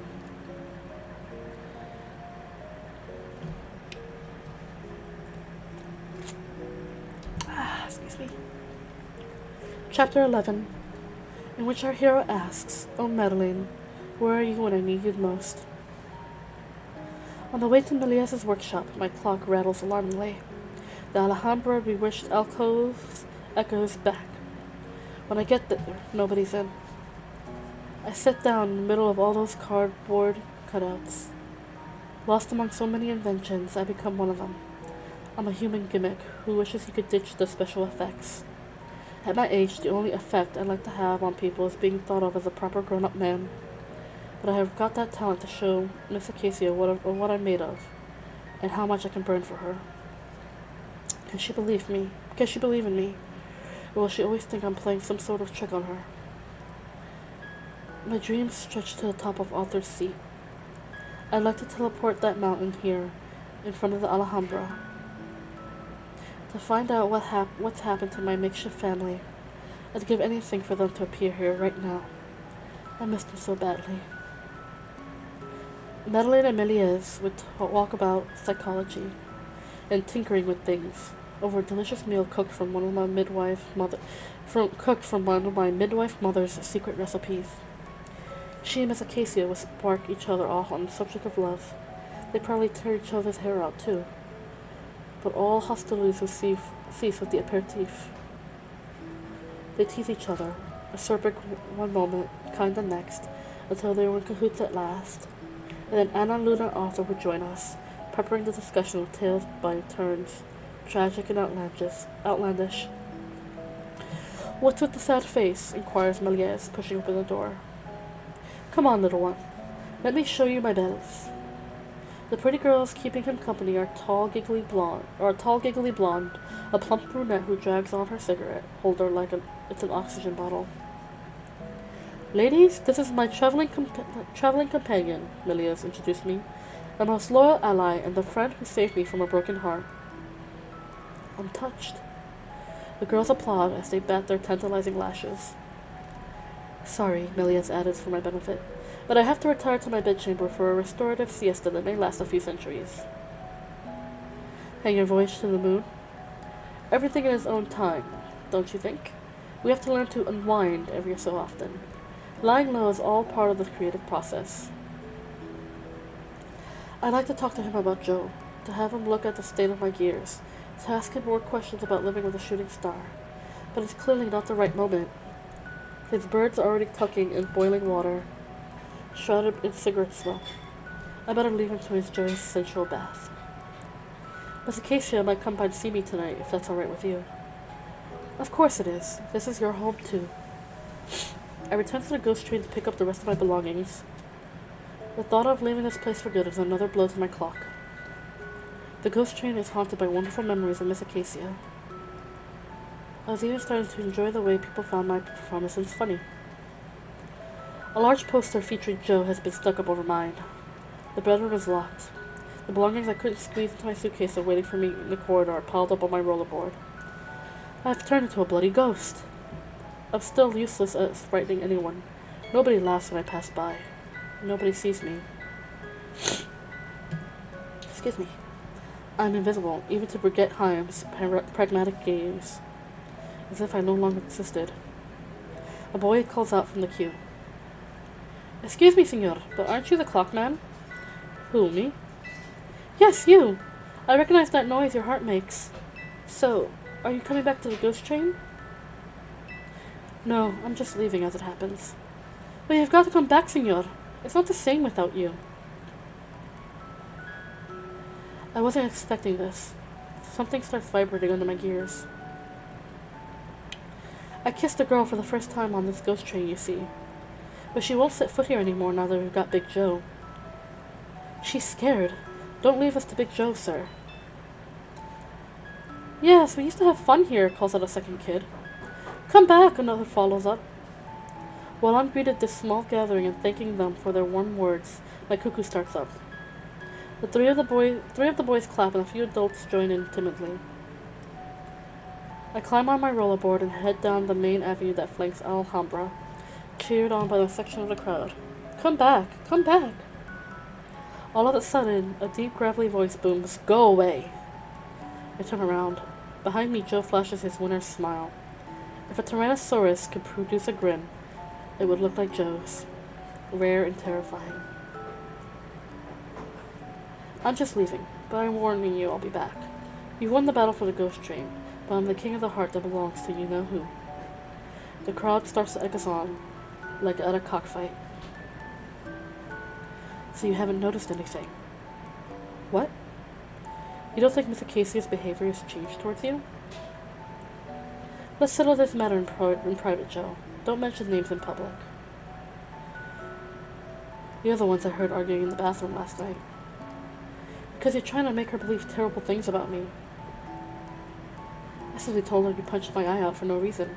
That's fair enough, isn't it? One part of the queue is leaning towards Joe. The other, in the minority, is on my side.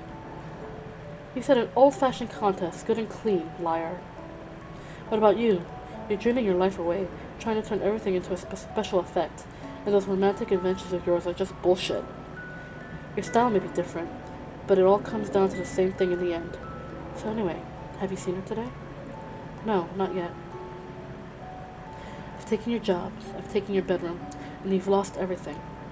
Admit it, little Jack. You've lost her. Yesterday after your fight, she came knocking on my bedroom door. She wanted to be comforted because of that jealous fit you had. I didn't talk to her about your ridiculous clock business. I talked to her about the real things that matter to everybody. Was she planning to settle down in the area? What sort of house would she like to live in?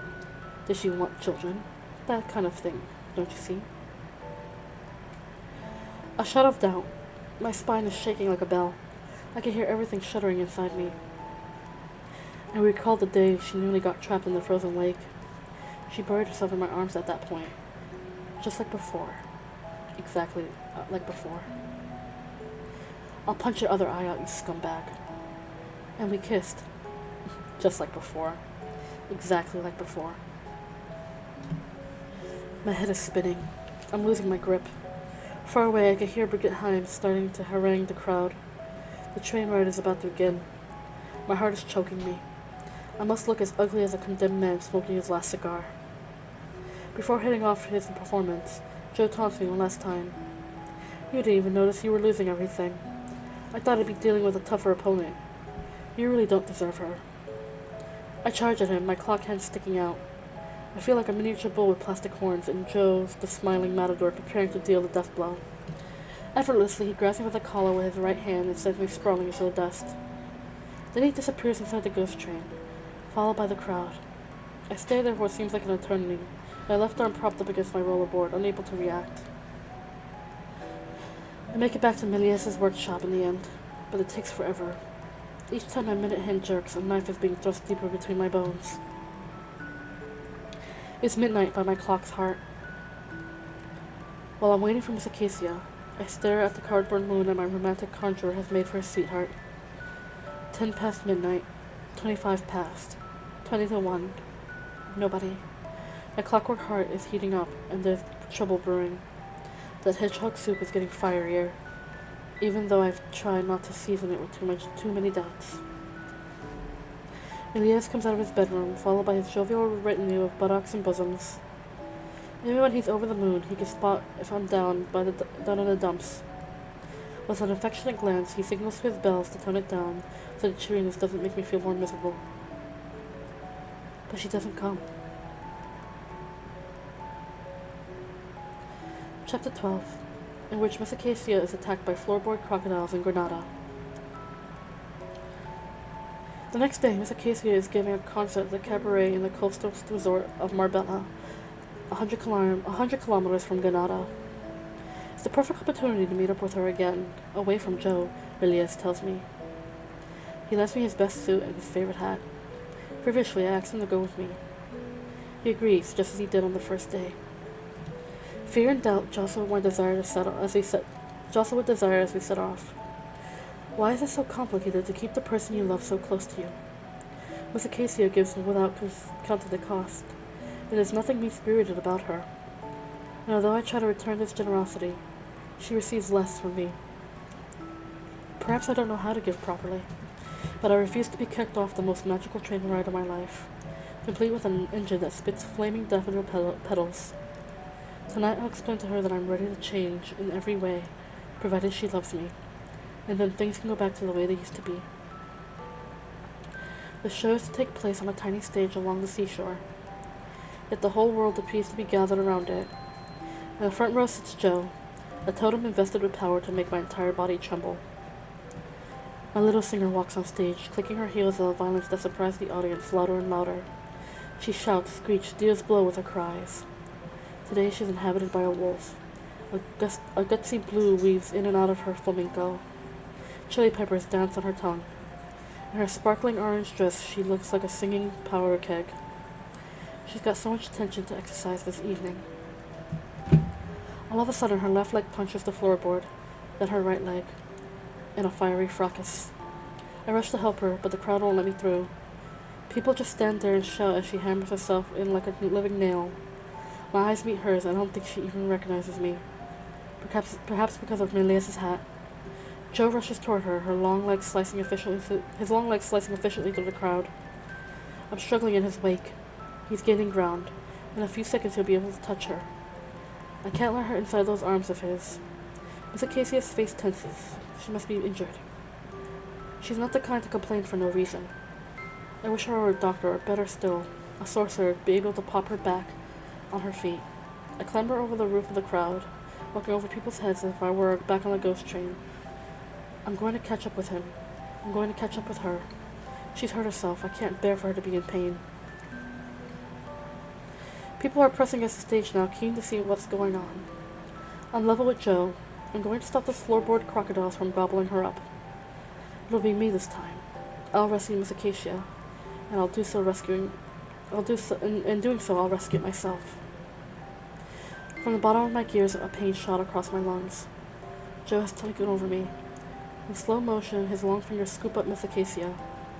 I got carried away with my dream of saving her. He covers her bird's body. My clock screeches like 1,000 chalks on a board. He lifts up Miss Acacia like a newlywed. She looks so beautiful, even in his arms. They disappear into the dressing room. I try not to shout. I tremble instead. Help, Madeline. Send me an army of stealing hearts. I've got to break this door down. I smash my head against it. The door doesn't budge. I pick up my body and some of my mind from the floor. I notice my reflection in the pain. A bluish bump has sprung up on my left temple. After several attempts, the door opens to reveal Miss Acacia lying in Jo's arms. Her red dress gently pulled up, matching the drop of blood forming on her calves. You'd think he'd just taken a bite out of her and was getting ready to eat her alive. Whatever happened to you? She asks, beginning to stroke the bumps on my head. I dodge her. My heart detects the affection in her movement, but I can't process it yet. My anger is still raging. Miss Acacia's eyes harden. Jo holds her little bird body tight to his powerful chest, protecting her from me. Oh, Madeline, your slate must be trembling above my head. The clock is pounding under my tongue. Miss Acacia asks Jo to go outside. He does so with the old-fashioned politeness of a judo master. But before exiting, he gently puts Miss Acacia down on a chair. He's clearly frightened she might break. His solicitous gestures are unbearable. Did you kiss Jo? Sorry? You did. I set off an avalanche. How can you even think of such a thing? How can you even think of such a thing? You just helped me free a leg from that rotten plank. You saw what happened, didn't you? Yes, but yesterday do you honestly believe I want to get back together with him? Do you really think I could do that to you? You don't understand anything. Fear of losing her and a raging headache coming on altogether in an electric storm. I'm out of control. I'm about to vomit glowing embers. I can feel them rising in my throat, invading my brain. My head is short-circuiting. I say dreadful things, sentences I'll never be able to retract. I wish I could roll those words back up on my tongue, but the venom's already taking effect. The bonds between us are snapping one by one. I'm sinking our boat, smashing it with cruel accusations. I have to stop this machine that spits resentment before it's too late, but I can't. Joe opens the door quietly. He doesn't say a word, just sticks his head around to show Miss Acacia he's keeping an eye on her. Everything's fine, Joe. Don't worry. Her pupils glow with infinite sadness, but her pretty mouth betrays anger and disdain. I used to watch those lashes blossoming. Now they're giving off blind fog. The only advantage of this coldest of showers is to put me back in touch with reality. I'm destroying everything. I can see it in the shattered mirror of her gaze. I've got to turn the clock back and fast. I give everything I got, opening the floodgates wide onto what I've always hidden from her. I should have started with this, I know. I'm doing it all the wrong way around, but I'm still trying to change tack even now. I love you crookedly because my heart's been unhinged from birth. The doctors gave me strict instructions not to fall in love. My fragile clockwork heart would never survive. But when you gave me a dose of love so powerful, far beyond my wildest dreams, that I felt able to confront anything for you, I decided to put my life in your hands. No sign of a dimple on her cheeks. I'm doing everything back to front today because I don't know how to stop losing you, and it's making me sick. I love you. The worst is you actually believe your lies, she cuts me off. It's pathetic. There's no way you're behaving like this as if there was a grain of truth in what you're saying. No way. Get out. Get out, please. The short-circuiting intensifies, spreading to my clock, which glows red. Mournful screeching as the gears crash against each other. My brain is on fire, and my heart is rising up to my head. Surely the person with the control can see this by looking into my eyes. So I'm a fraud, am I? A con artist. Well, let's just see about that, shall we? Why waste any time? I wrench my clock hands as hard as I can. It's horrifically painful. I grab hold of the dial with both hands and, like a person deranged, try to rip out the clock. I want her to see me bashing this millstone and throwing it in the bin so she understands. This pain is intolerable. First jolt, nothing happens. Second, still nothing. The third, more violent, feels like a knife blows raining down on me. Far away, I can hear her voice calling out, "Stop it! Stop it!" But it's too late. A bulldozer is smashing everything between my lungs. Some people claim to see intense light as death approaches. I only saw shadows. Giant shadows as far as the horizon. And the storm of black snowflakes. Black snow progressively covering my hands, and then my outstretched arms. The dressing table is so drenched in blood that red roses appear to be growing out of it. Then the roses vanish, and my body with them. I'm relaxed and anxious at the same time, as if I'm getting ready for a long-haul flight.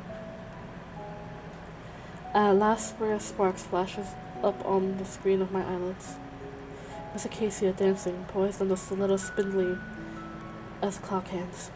Dr. Madeline leaning over me, winding up my clockwork heart, also roaring his swing to the beat of "Oh, When the Saints." Miss Acacia dancing on clock hands. Miss Acacia dancing on clock hands. Miss Acacia dancing on clock hands.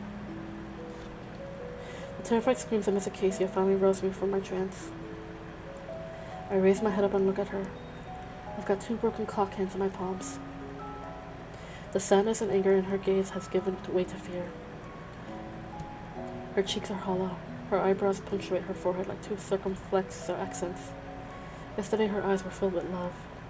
Today they're leaky cauldrons. I feel as though I'm being stared at by a pretty corpse. A sense of shame overwhelms me, as the rage I feel towards myself outstrips even the fury Joe provokes in me. Miss Acacia walks out of her dressing room. The door slams like a good shot. A bird shakes itself on my hat. Elias must have forgotten to remove it. I'm feeling cold. So cold. This has to be the coldest night on earth. I'd be more relaxed if somebody was knitting my heart with icy pokers. She walks past me without looking back and disappears into the dark like a sad comment. I hear the sound of her bumping into a lamppost, followed by swearing in Spanish.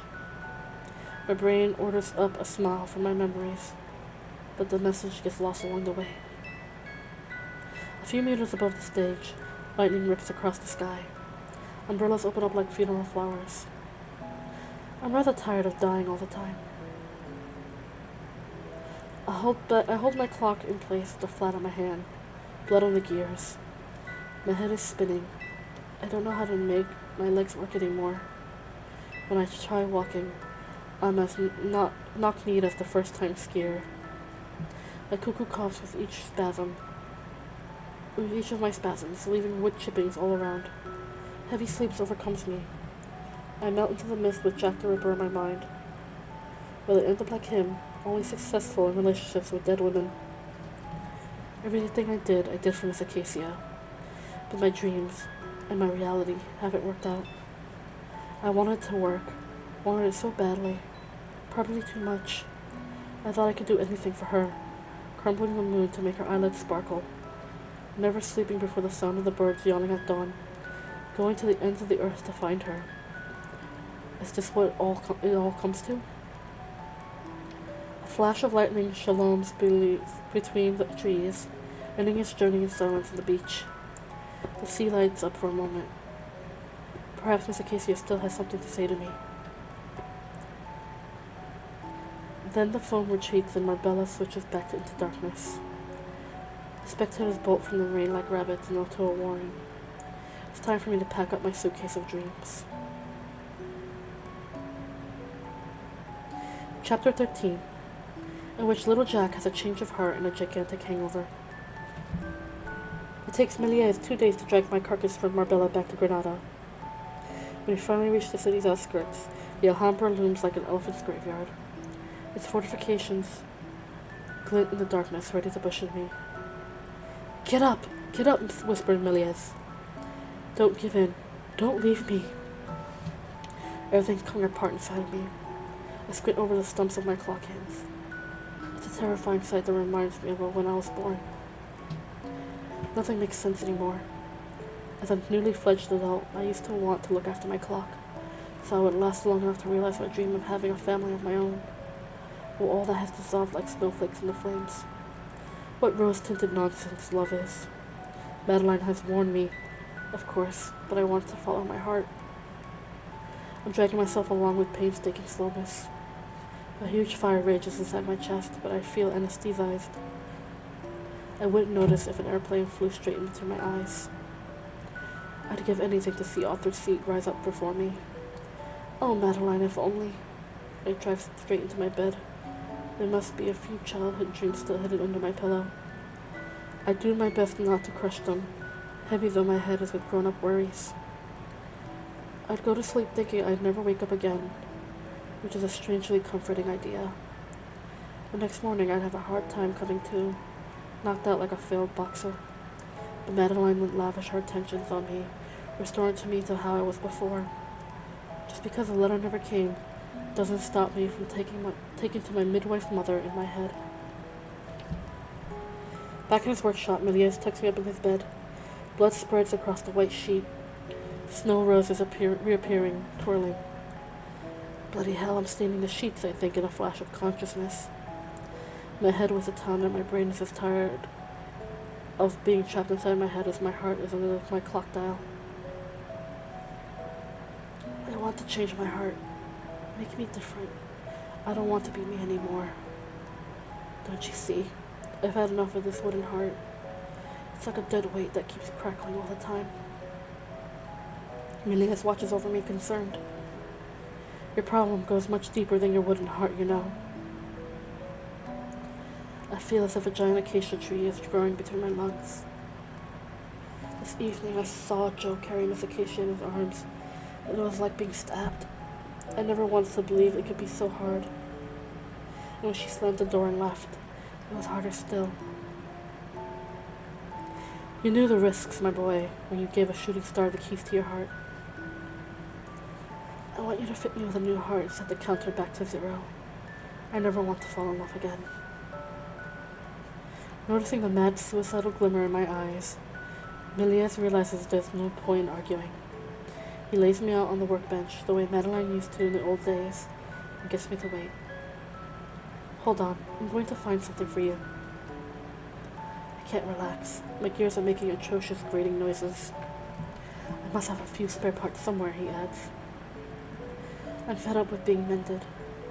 I want something strong enough to withstand powerful emotions, like everyone else. Haven't you got a spare clock?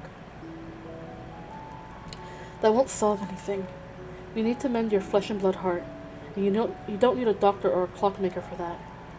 You just need love, or time, but lots of time.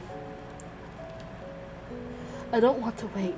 I don't have any love left, so please, just change this clock for me. Meanness heads into town to find me a new heart. Try to rest up until I'm back, and no silly business. I decide to wind up my heart one last time. My head is spinning. A guilty thought flies away to Madeline, who made so many sacrifices for me to be able to stand up on my own 2 feet and keep going forward without snapping. I feel thoroughly ashamed. I thrust the key into my lock and a sharp pain rises beneath my lungs. Drops of blood form at the intersection of my clock hands. I try to pull out the key, but it sticks in the lock, and I try unjamming it with my broken clock hands. I force it, but my strength is fading fast. By the time I finally succeeded, blood is pouring out of the lock. Curtain. Elias is back. I can only see a blurred mustache. You'd think my eyes had been replaced by Miss Acacia's. I found you a new heart, with no cuckoo and a much quieter tick-tock. Thank you. Do you like it? Yes, thank you. You're quite sure you don't want the heart Madeline saved your life with? I'm sure. You'll never be the same again, do you understand? That's exactly what I want. I don't remember anything after that, except for a hazy dream, followed by a gigantic hangover. Chapter 14, in which as much is revealed, but not necessarily resolved, concerning the man who was no hoax. When I finally open my eyes, I can see my old clock lying on the bedside table. It's odd being able to pick up your own heart. The cuckoo doesn't work anymore, and there's dust on it. I feel like a ghost leaning against a gravestone and calmly smoking a cigarette, except for the fact that I'm alive. Excuse me, I should get some water. Hold on. Excuse me.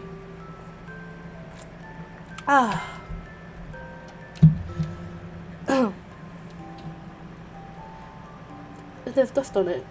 I feel like a ghost leaning against a gravestone and calmly smoking a cigarette. Except for the fact that I'm alive. I'm wearing a pair of strange pajamas and 2 tubes have been fitted into my veins. Something else to drag around with me. I inspect my new heart without clock hands. It doesn't make any noise. How long have I been asleep? Getting up is hard, and my bones ache. Méliès is nowhere to be found, but there's a woman dressed in white sitting at his desk. His new belle, I guess. I wave at her. She looks startled, as if she has seen an apparition. Her hands tremble. I think I might have finally frightened somebody at last. You have no idea how happy I am to see you back on your feet. Me too. Where's Méliès? Sit down. I need to explain a few things. I feel like I've been lying down for 150 years. Standing up for 5 minutes isn't going to hurt me. Honestly, it's better if you sit down. I've got something important to tell you. Something nobody has ever wanted to explain before. Where's Méliès? He went back to Paris a few months ago. You've been asleep for a long time. He asked me to look after you. He loved you very much, you know. He was fascinated by the effect your clock had on your imagination. When you had your accident, he blamed himself terribly for not telling you about your true nature, even if he couldn't be certain whether doing so would have changed the course of events. But you need to know the truth now.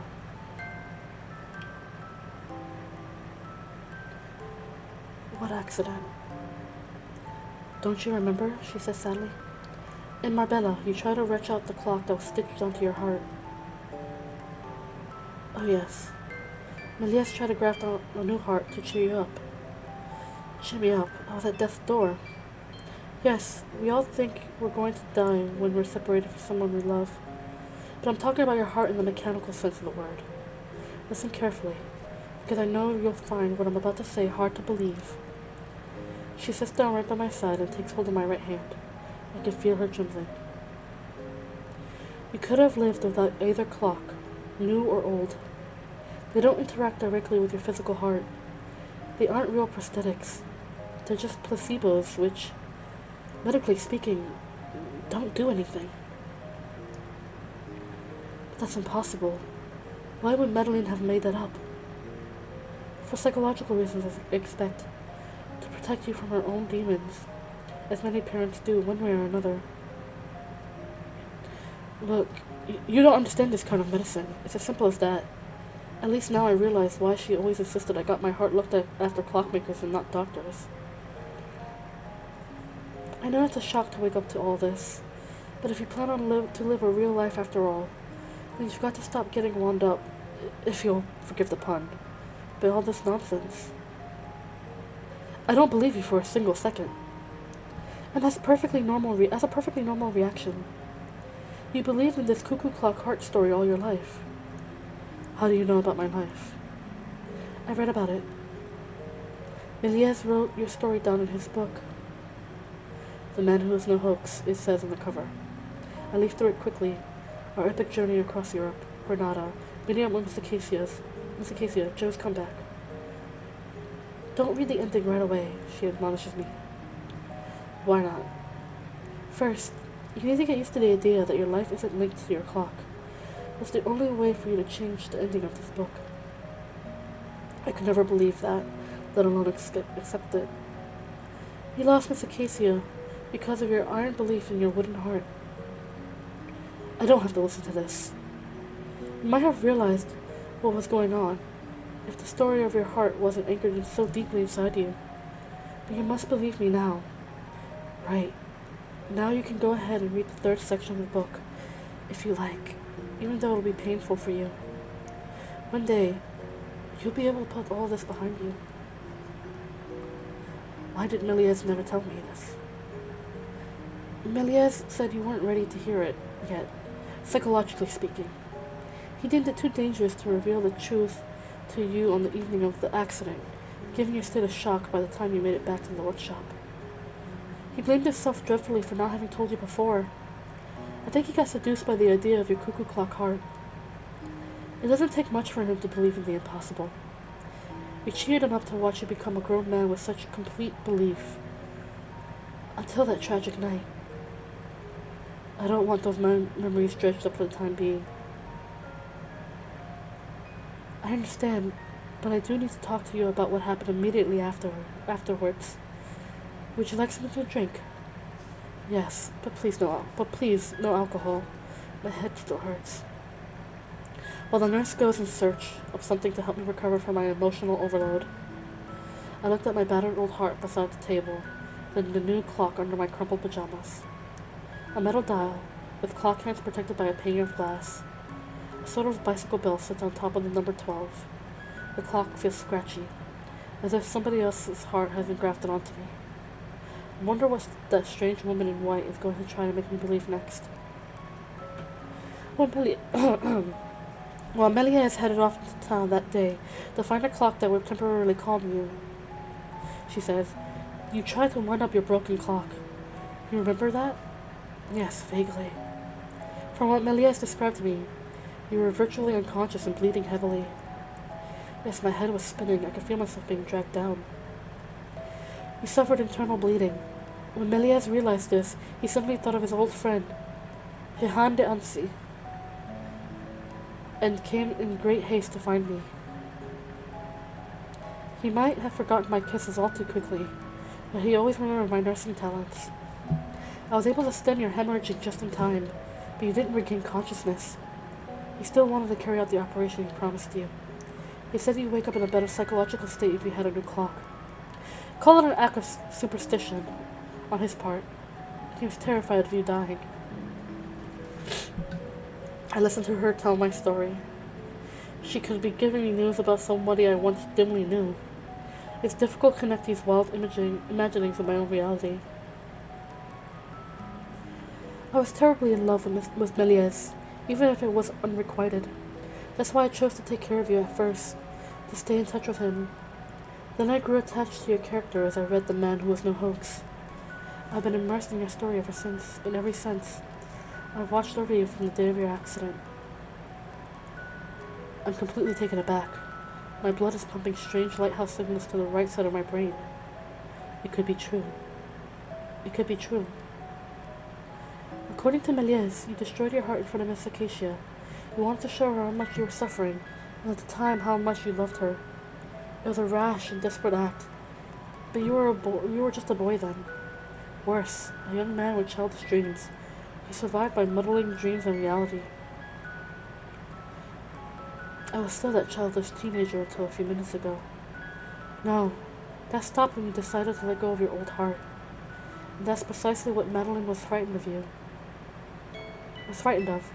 You growing up. The more I repeat the word impossible, the more possible it sounds in my head. I'm only telling you what I've read about you in the book Méliès wrote. He gave it to me just before setting off for Paris. I opened the book again, read how, while I was asleep, the letters arrived from me from Edinburgh, that Méliès rose to Dr. Madeline to explain everything that happened, but the letters that came back were penned by Arthur. Then I read the news that, secretly, I had always been half dreading.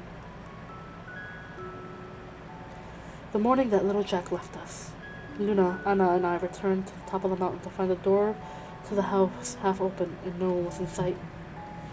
Madeline's workshop was destroyed. We think a storm had just swept through it. All of her boxes had been opened and even the cat had gone. We set off in search of Madeline, finally tracked her down in St. Calford's prison. During the few minutes we had with her, she explained that the police had arrested her just after our departure, that we shouldn't worry, and it wasn't the first time she'd been locked up, and that everything would sort itself out in the end. I'd like to be able to write that she was released. I'd like to be able to tell you that she cooks with one hand while mending somebody with the other, and that, even though she misses little Jack, she's bearing up. But later that same day, Madeline left us. She set out on a journey from which she'll never return. She left her body behind in the prison and set her heart free. I know this news will hit little Jack hard, but dear Méliès, I must ask you to let him know that even in the depths of sadness, he must never forget that he gave Madeline the joy of being a real mother. That was her life's dream, you know what I mean? We sent the news by Luna's pigeon. When the bird got lost, our nerves failed us. Bloody bird. That Jack still believed Madeline to be alive was too much for us to bear, but we weren't yet strong enough to tell him the truth. And now Jack is also sleeping. Oh, Méliès, I'll try not to reread this letter, otherwise I may never have the courage to send it to you. Anna, Luna, and I wish little Jack all the strength he needs to recover from his ordeals, and hope that he will one day understand Madeline's and ours need to shield him from the wicked world. Arthur. P.S. Don't forget to sing when the saints go marching in to little Jack. Silence. When is Méliès coming back? I don't think he ever will come back. He's the father of 2 children now, and he's working hard on his idea of photography in motion. A father? How much time has passed to make Méliès a father, and for me to have lost my Madeline mother? To start with, he used to write to the 2 of us every week. Now whole months can go by without me hearing any news. I think he fears I'll have to announce your death. What do you mean, whole months? It is the 4th of August. Oh gosh. It is the 4th of August, 1892. You've been asleep for nearly 3 years. I know you won't want to believe that, but just look at yourself in the mirror. Your long hair is a measure of how much time has gone by. I don't want to look at anything just now. There's too much to take in as is. During the first 3 months, you used to open your eyes for a few seconds, a day at most. Then one day you woke up and uttered odd words about Dr. Madeline, or Miss Acacia, before returning to your state. The mere mentions of their names stir up feelings that are contradictory, but stronger than ever. Since the beginning of the year, your periods of wakefulness have become longer and more regular, right up until today. People do wake up from long comas like yours. After all, it's just a very long night of sleep. What an unexpected joy to see you standing on your feet at last. Méliès will be beside himself. But be warned, you might experience a few after effects. Meaning? No one comes back from such a long journey unscathed. As it is, it's remarkable you can remember who you are. I catch my reflection in the glazed workshop door. 3 years, and Dr. Madeline is no longer of this world. 3 years and I'm one of the living dead. What have you done with these 3 years, Miss Acacia? Am I really alive? Is this a dream, a nightmare, or am I dead? You're very much alive. Different, but alive. Once I've got rid of those horrible tubes pinching the hairs on my arms, I try to gather my wits and emotions as I eat my first proper meal. Miss Acacia has taken over my thoughts, so I can't be doing too badly. I'm as obsessed by her as I was on my 10th birthday. I've got to find her. I can't be sure about anything anymore, except the one thing that matters. I still love her. Just thinking about her being apart from me strokes my fiery nausea. Nothing makes any sense if I don't try to find her. It's not even a choice. I have to go back to the Extraordinarium. You can't go there like that. But I set off in the direction of the town without finishing my meal. I never run so slowly. The fresh air in my lungs feels like gusts of steel. I could be 100 years old. On the outskirts of Granada, great cauldrons of ochre dust are whipped up so that whitewashed houses seem to blur in the sky. I see my own shadow on a small street, but I don't recognize it. Nor do I recognize the new reflection that bounces off a window pane. It's my shaggy locks and beard. I look like Father Christmas before he got a big belly and white hair. But that's not all. My aching bones have changed the way I walk. My shoulders seem to have expanded, and these shoes hurt my feet, as if they're too small for me now. Children hide under their mother's skirts when they see me. At a bend in the street, I happen upon a poster starring Miss Acacia. I stare at it for a long time, trembling with melancholic desire.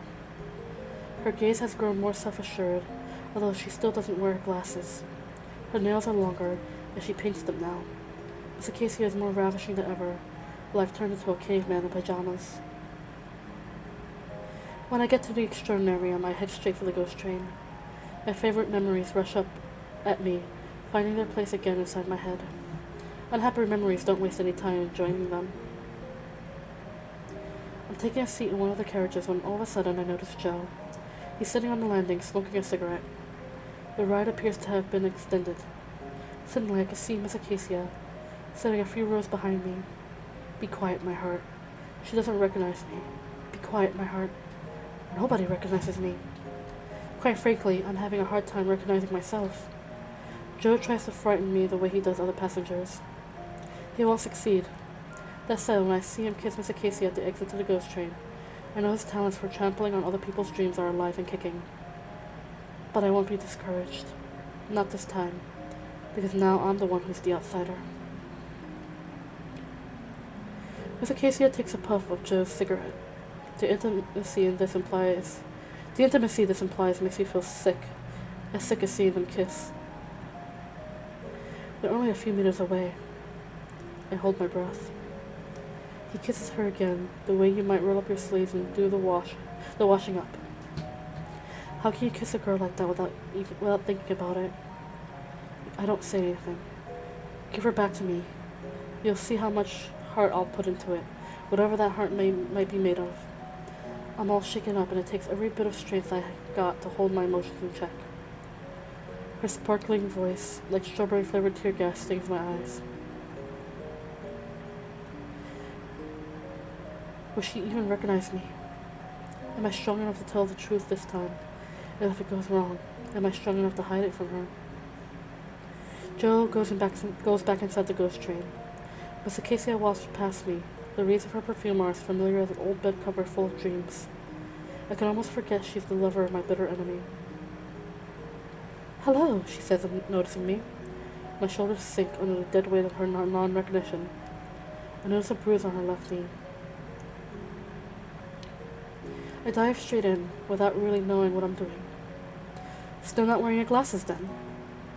"No, but I don't like people teasing me about it," she says with a relieved smile. "I know.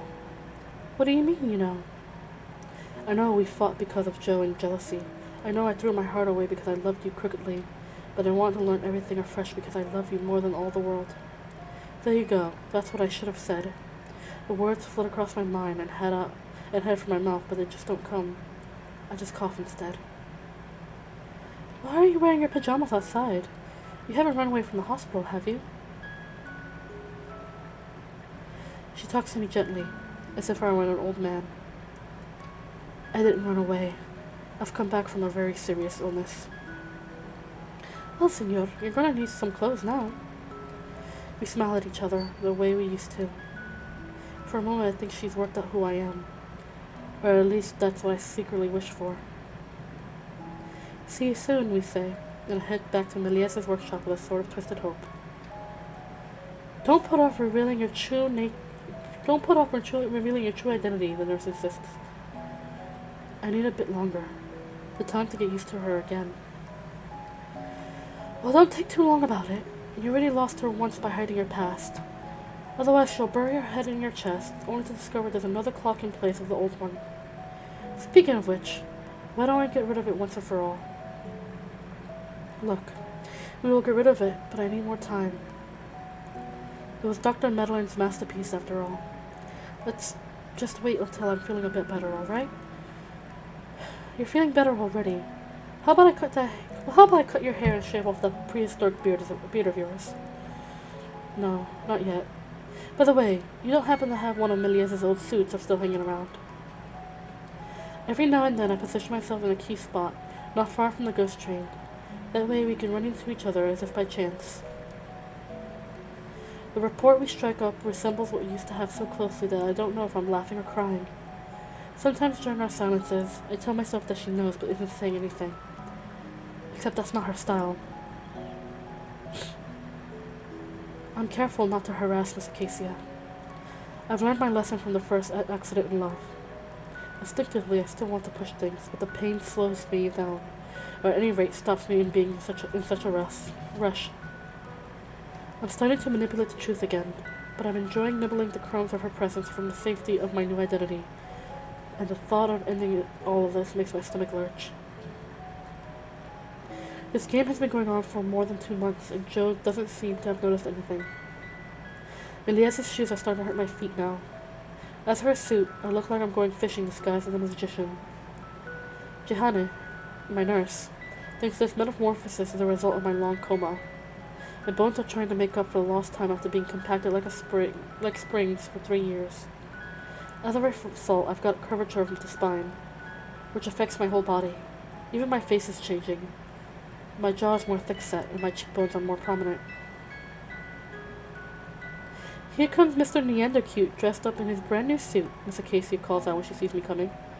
"All you need is a trip to the hairdresser's, and we'll have you back in being a fully civilized man," she tells me today. "If you call me Mr. Neandercute, I'll never shave my beard off again." It came out just like that. Dragando piano, as Méliès might whisper.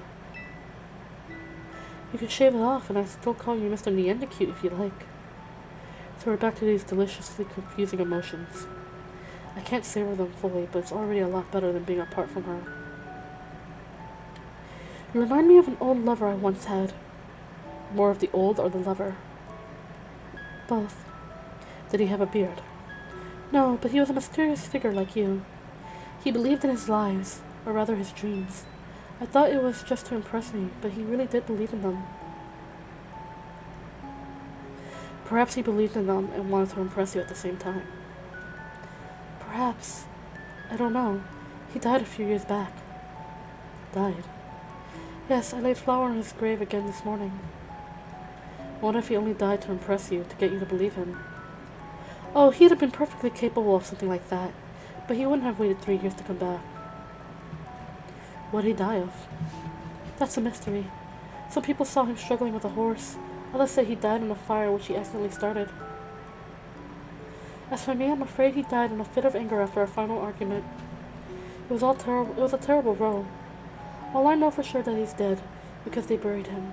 And anyway, if he was alive, he'd be here. With me. A ghost hiding behind his beard. That's what I've become.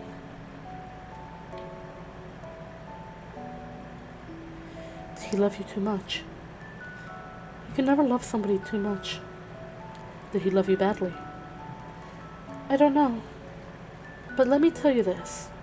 Encouraging me to talk about my first love, who died 3 years ago, isn't the best way of flirting with me. What is the best way of flirting with you, then? Not to flirt with me. I knew it. That's exactly why I haven't been flirting with you. She smiled. I so nearly told her everything. With my old heart, it would have... Oh, another package, I think. I know I'm expecting some today. Hold on. I'll be right back. We're almost done. I'll be right back. Give me 1 second.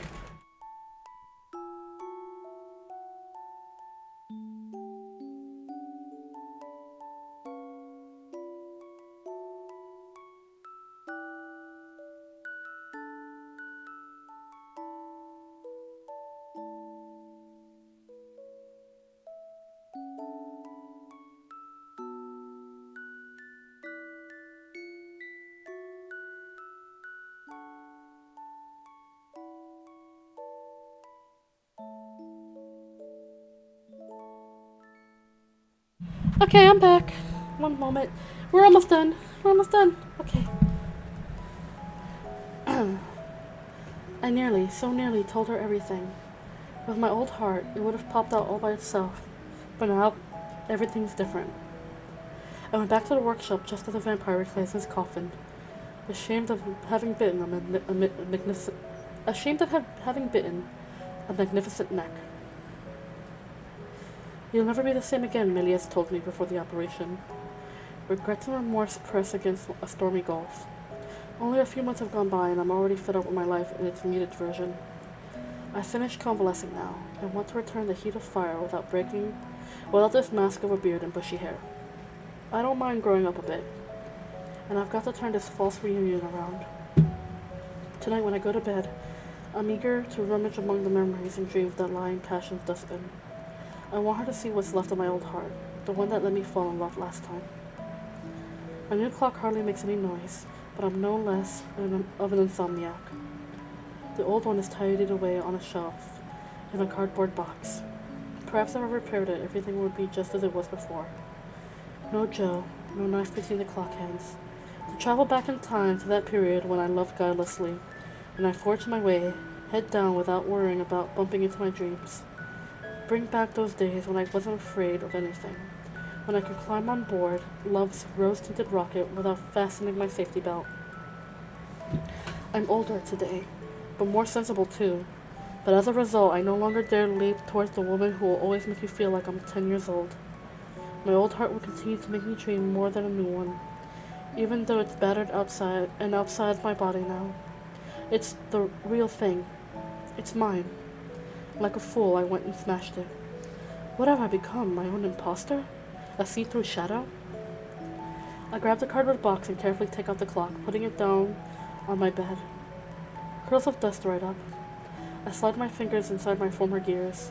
Pain, or memory of that pain, is instantly revived, followed by a surprisingly comforting feeling.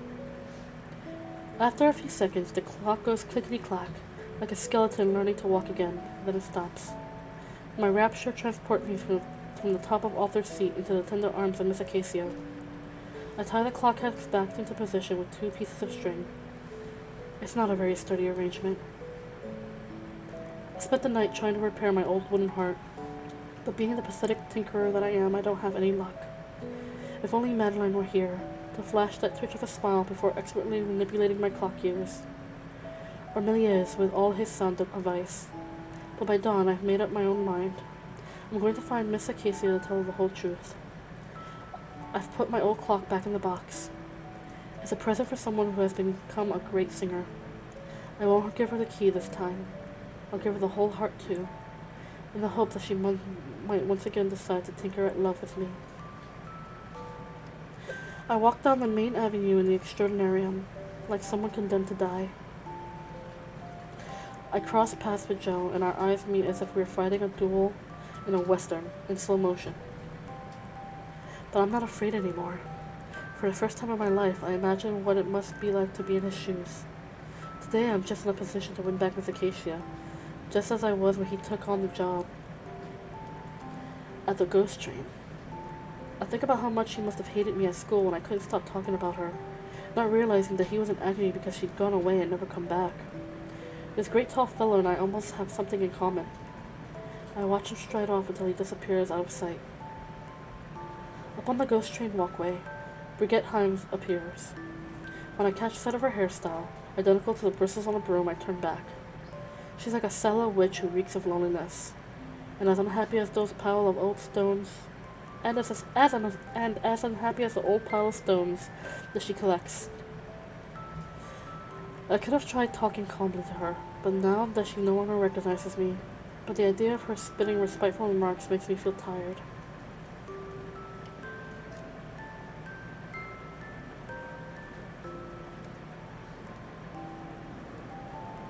Miss Acacia, or the gift of ensuring things never work out quite the way they were planned. I've got something to tell you. I've got something to tell you. Me too.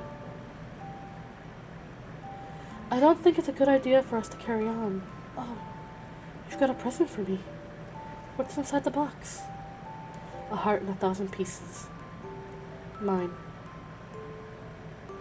You're pretty single-minded for somebody who's not meant to be flirting with me. Forget about the imposter we saw yesterday.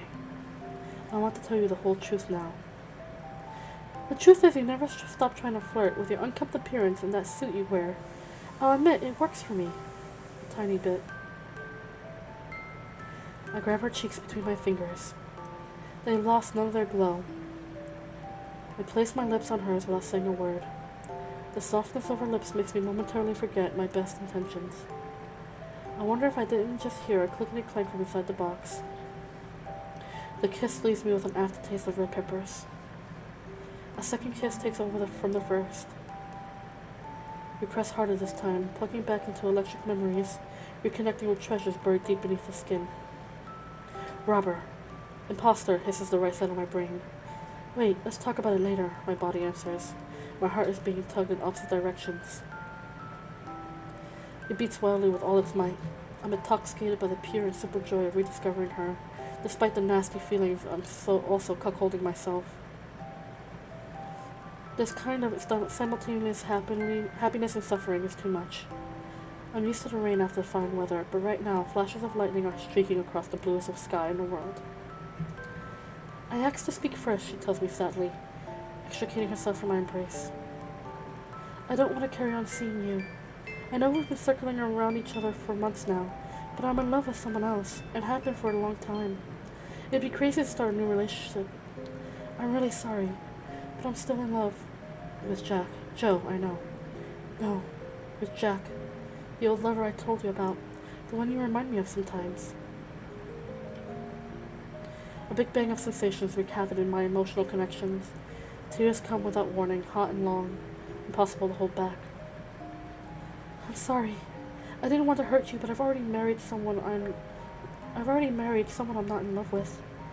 I can't start all over again, she says, putting her slim arms around me. My eyelashes must be spitting rainbows. I can't accept a present from you. I'm really sorry.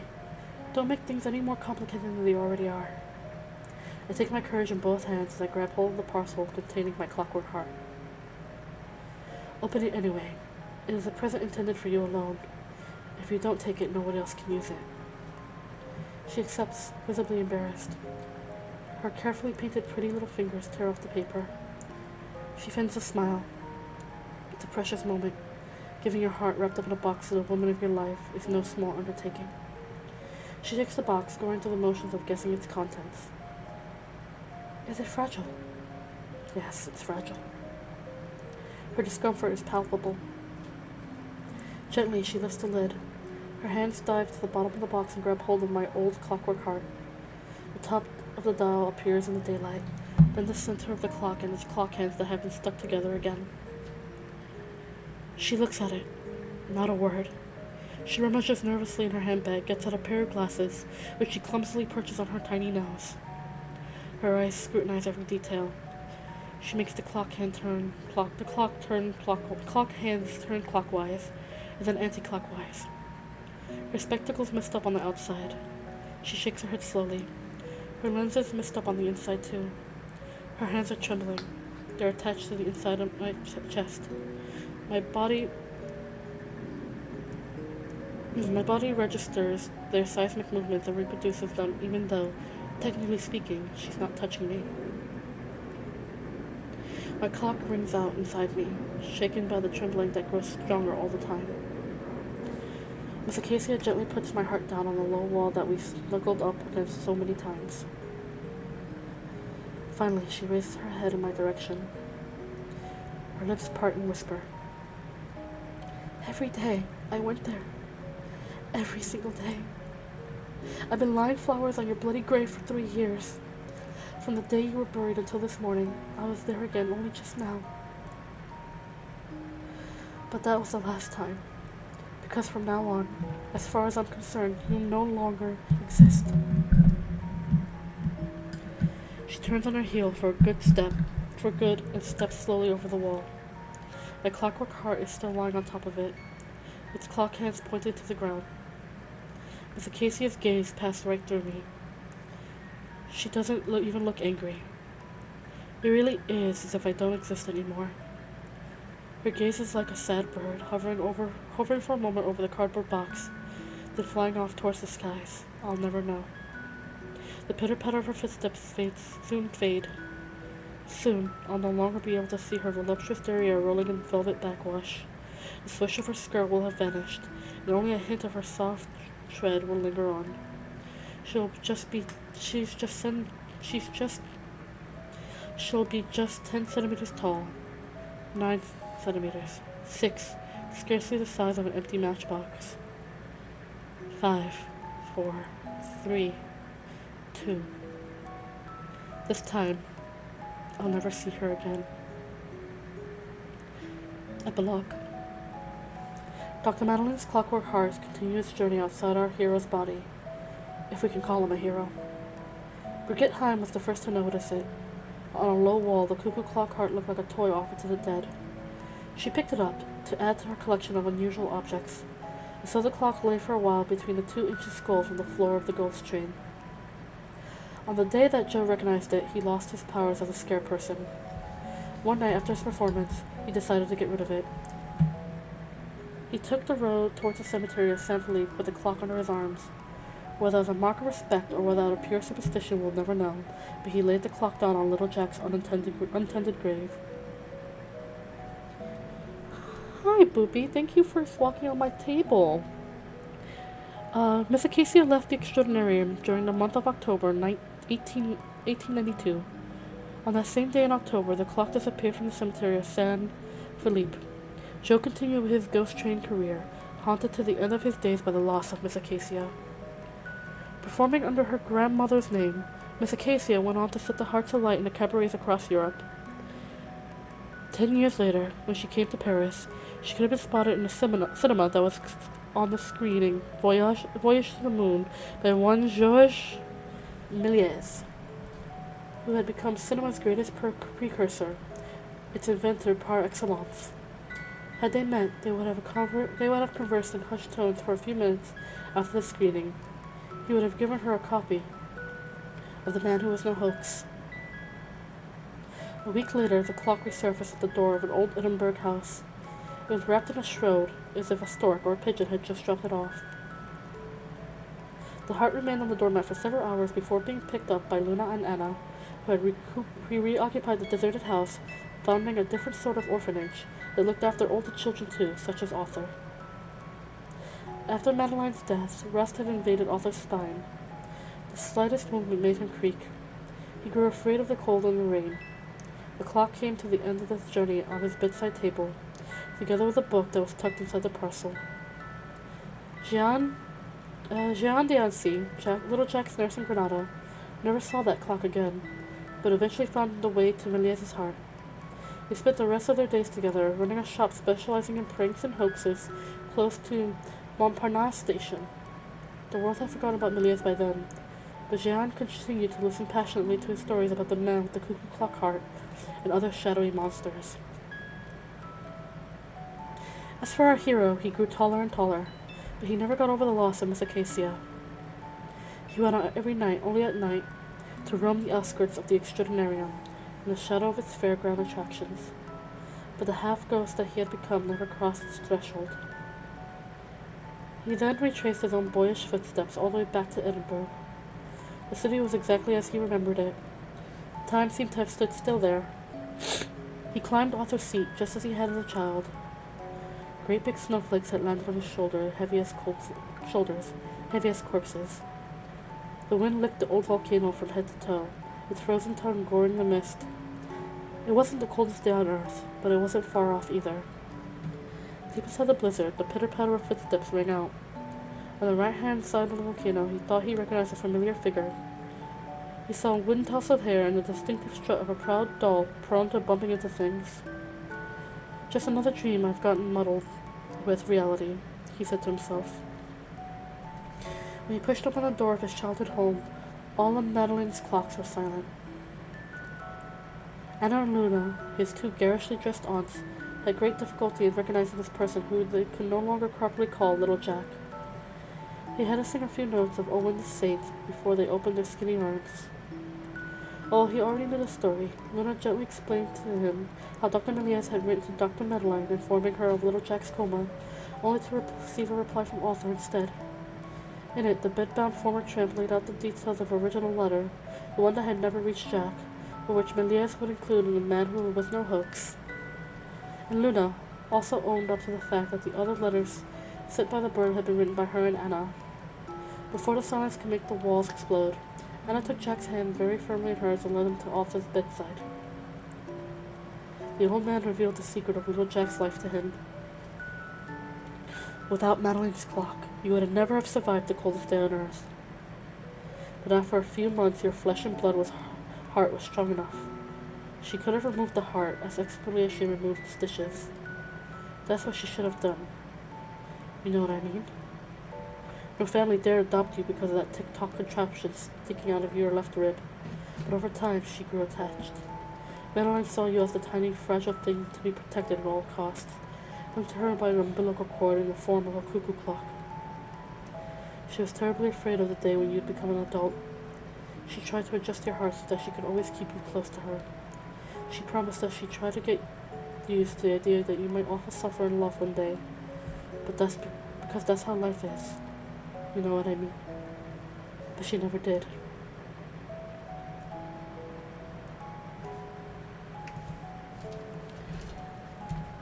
And that's the end of the story. That's the end of the story, you guys. Oh, how bittersweet. Oh, it's such a bittersweet story, but it was so lovely. I thoroughly enjoyed reading that, even if it got a little bit saucy at times. I've only read the book only one other time before, and I forgot about the little bit of sauciness in it. But otherwise, it was very good. It was very good. It was definitely a story about how powerful and obsessive love can become to somebody who isn't familiar with those kind of feelings. Oh, it's so lovely. It's so lovely. It's very bittersweet, but it was such a beautiful story at the same time. Very unusual, very fun. Oh, I thoroughly enjoyed that. I hope you guys did too. But yeah, I don't know what kind of story we'll be reading next week. I didn't anticipate us reading all through this entire story so quickly. So, new story will be announced, I guess, on my schedule for next week. So, look out for, if you follow my Twitter, look out for that. And thank you all so much for being here. Tomorrow I'll be taking my usual break, but Thursday we'll be coming back at it with a drawing stream so we can just, hang out and draw. I may have one of my lovely VTuber friends come and hang out with me. But that's always an open invitation. If any of my VTuber friends want to come hang out with me while I'm, while I'm drawing, or even for a regular chat, it's always welcome. And yeah, I hope everyone enjoyed the story. I hope everyone I hope everyone has a wonderful day. It's a beautiful Tuesday. I hope everyone has a wonderful day. Whether you're at work, you're at school, you're at home, whatever you're doing, I hope you have a wonderful, beautiful, lovely day. And I love you all so very much. And remember to hug your friends, tell someone you love them, and be a force for good in the world, because goodness knows the world needs more goodness. I'm gonna go take a nap because I am very tired. And I have a chair to put together, so I'll probably end up doing that before my nap. But everyone, I hope you all have a wonderful, lovely day. I love you all so very, very much, and I'll see you next time. Bye!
Yeah.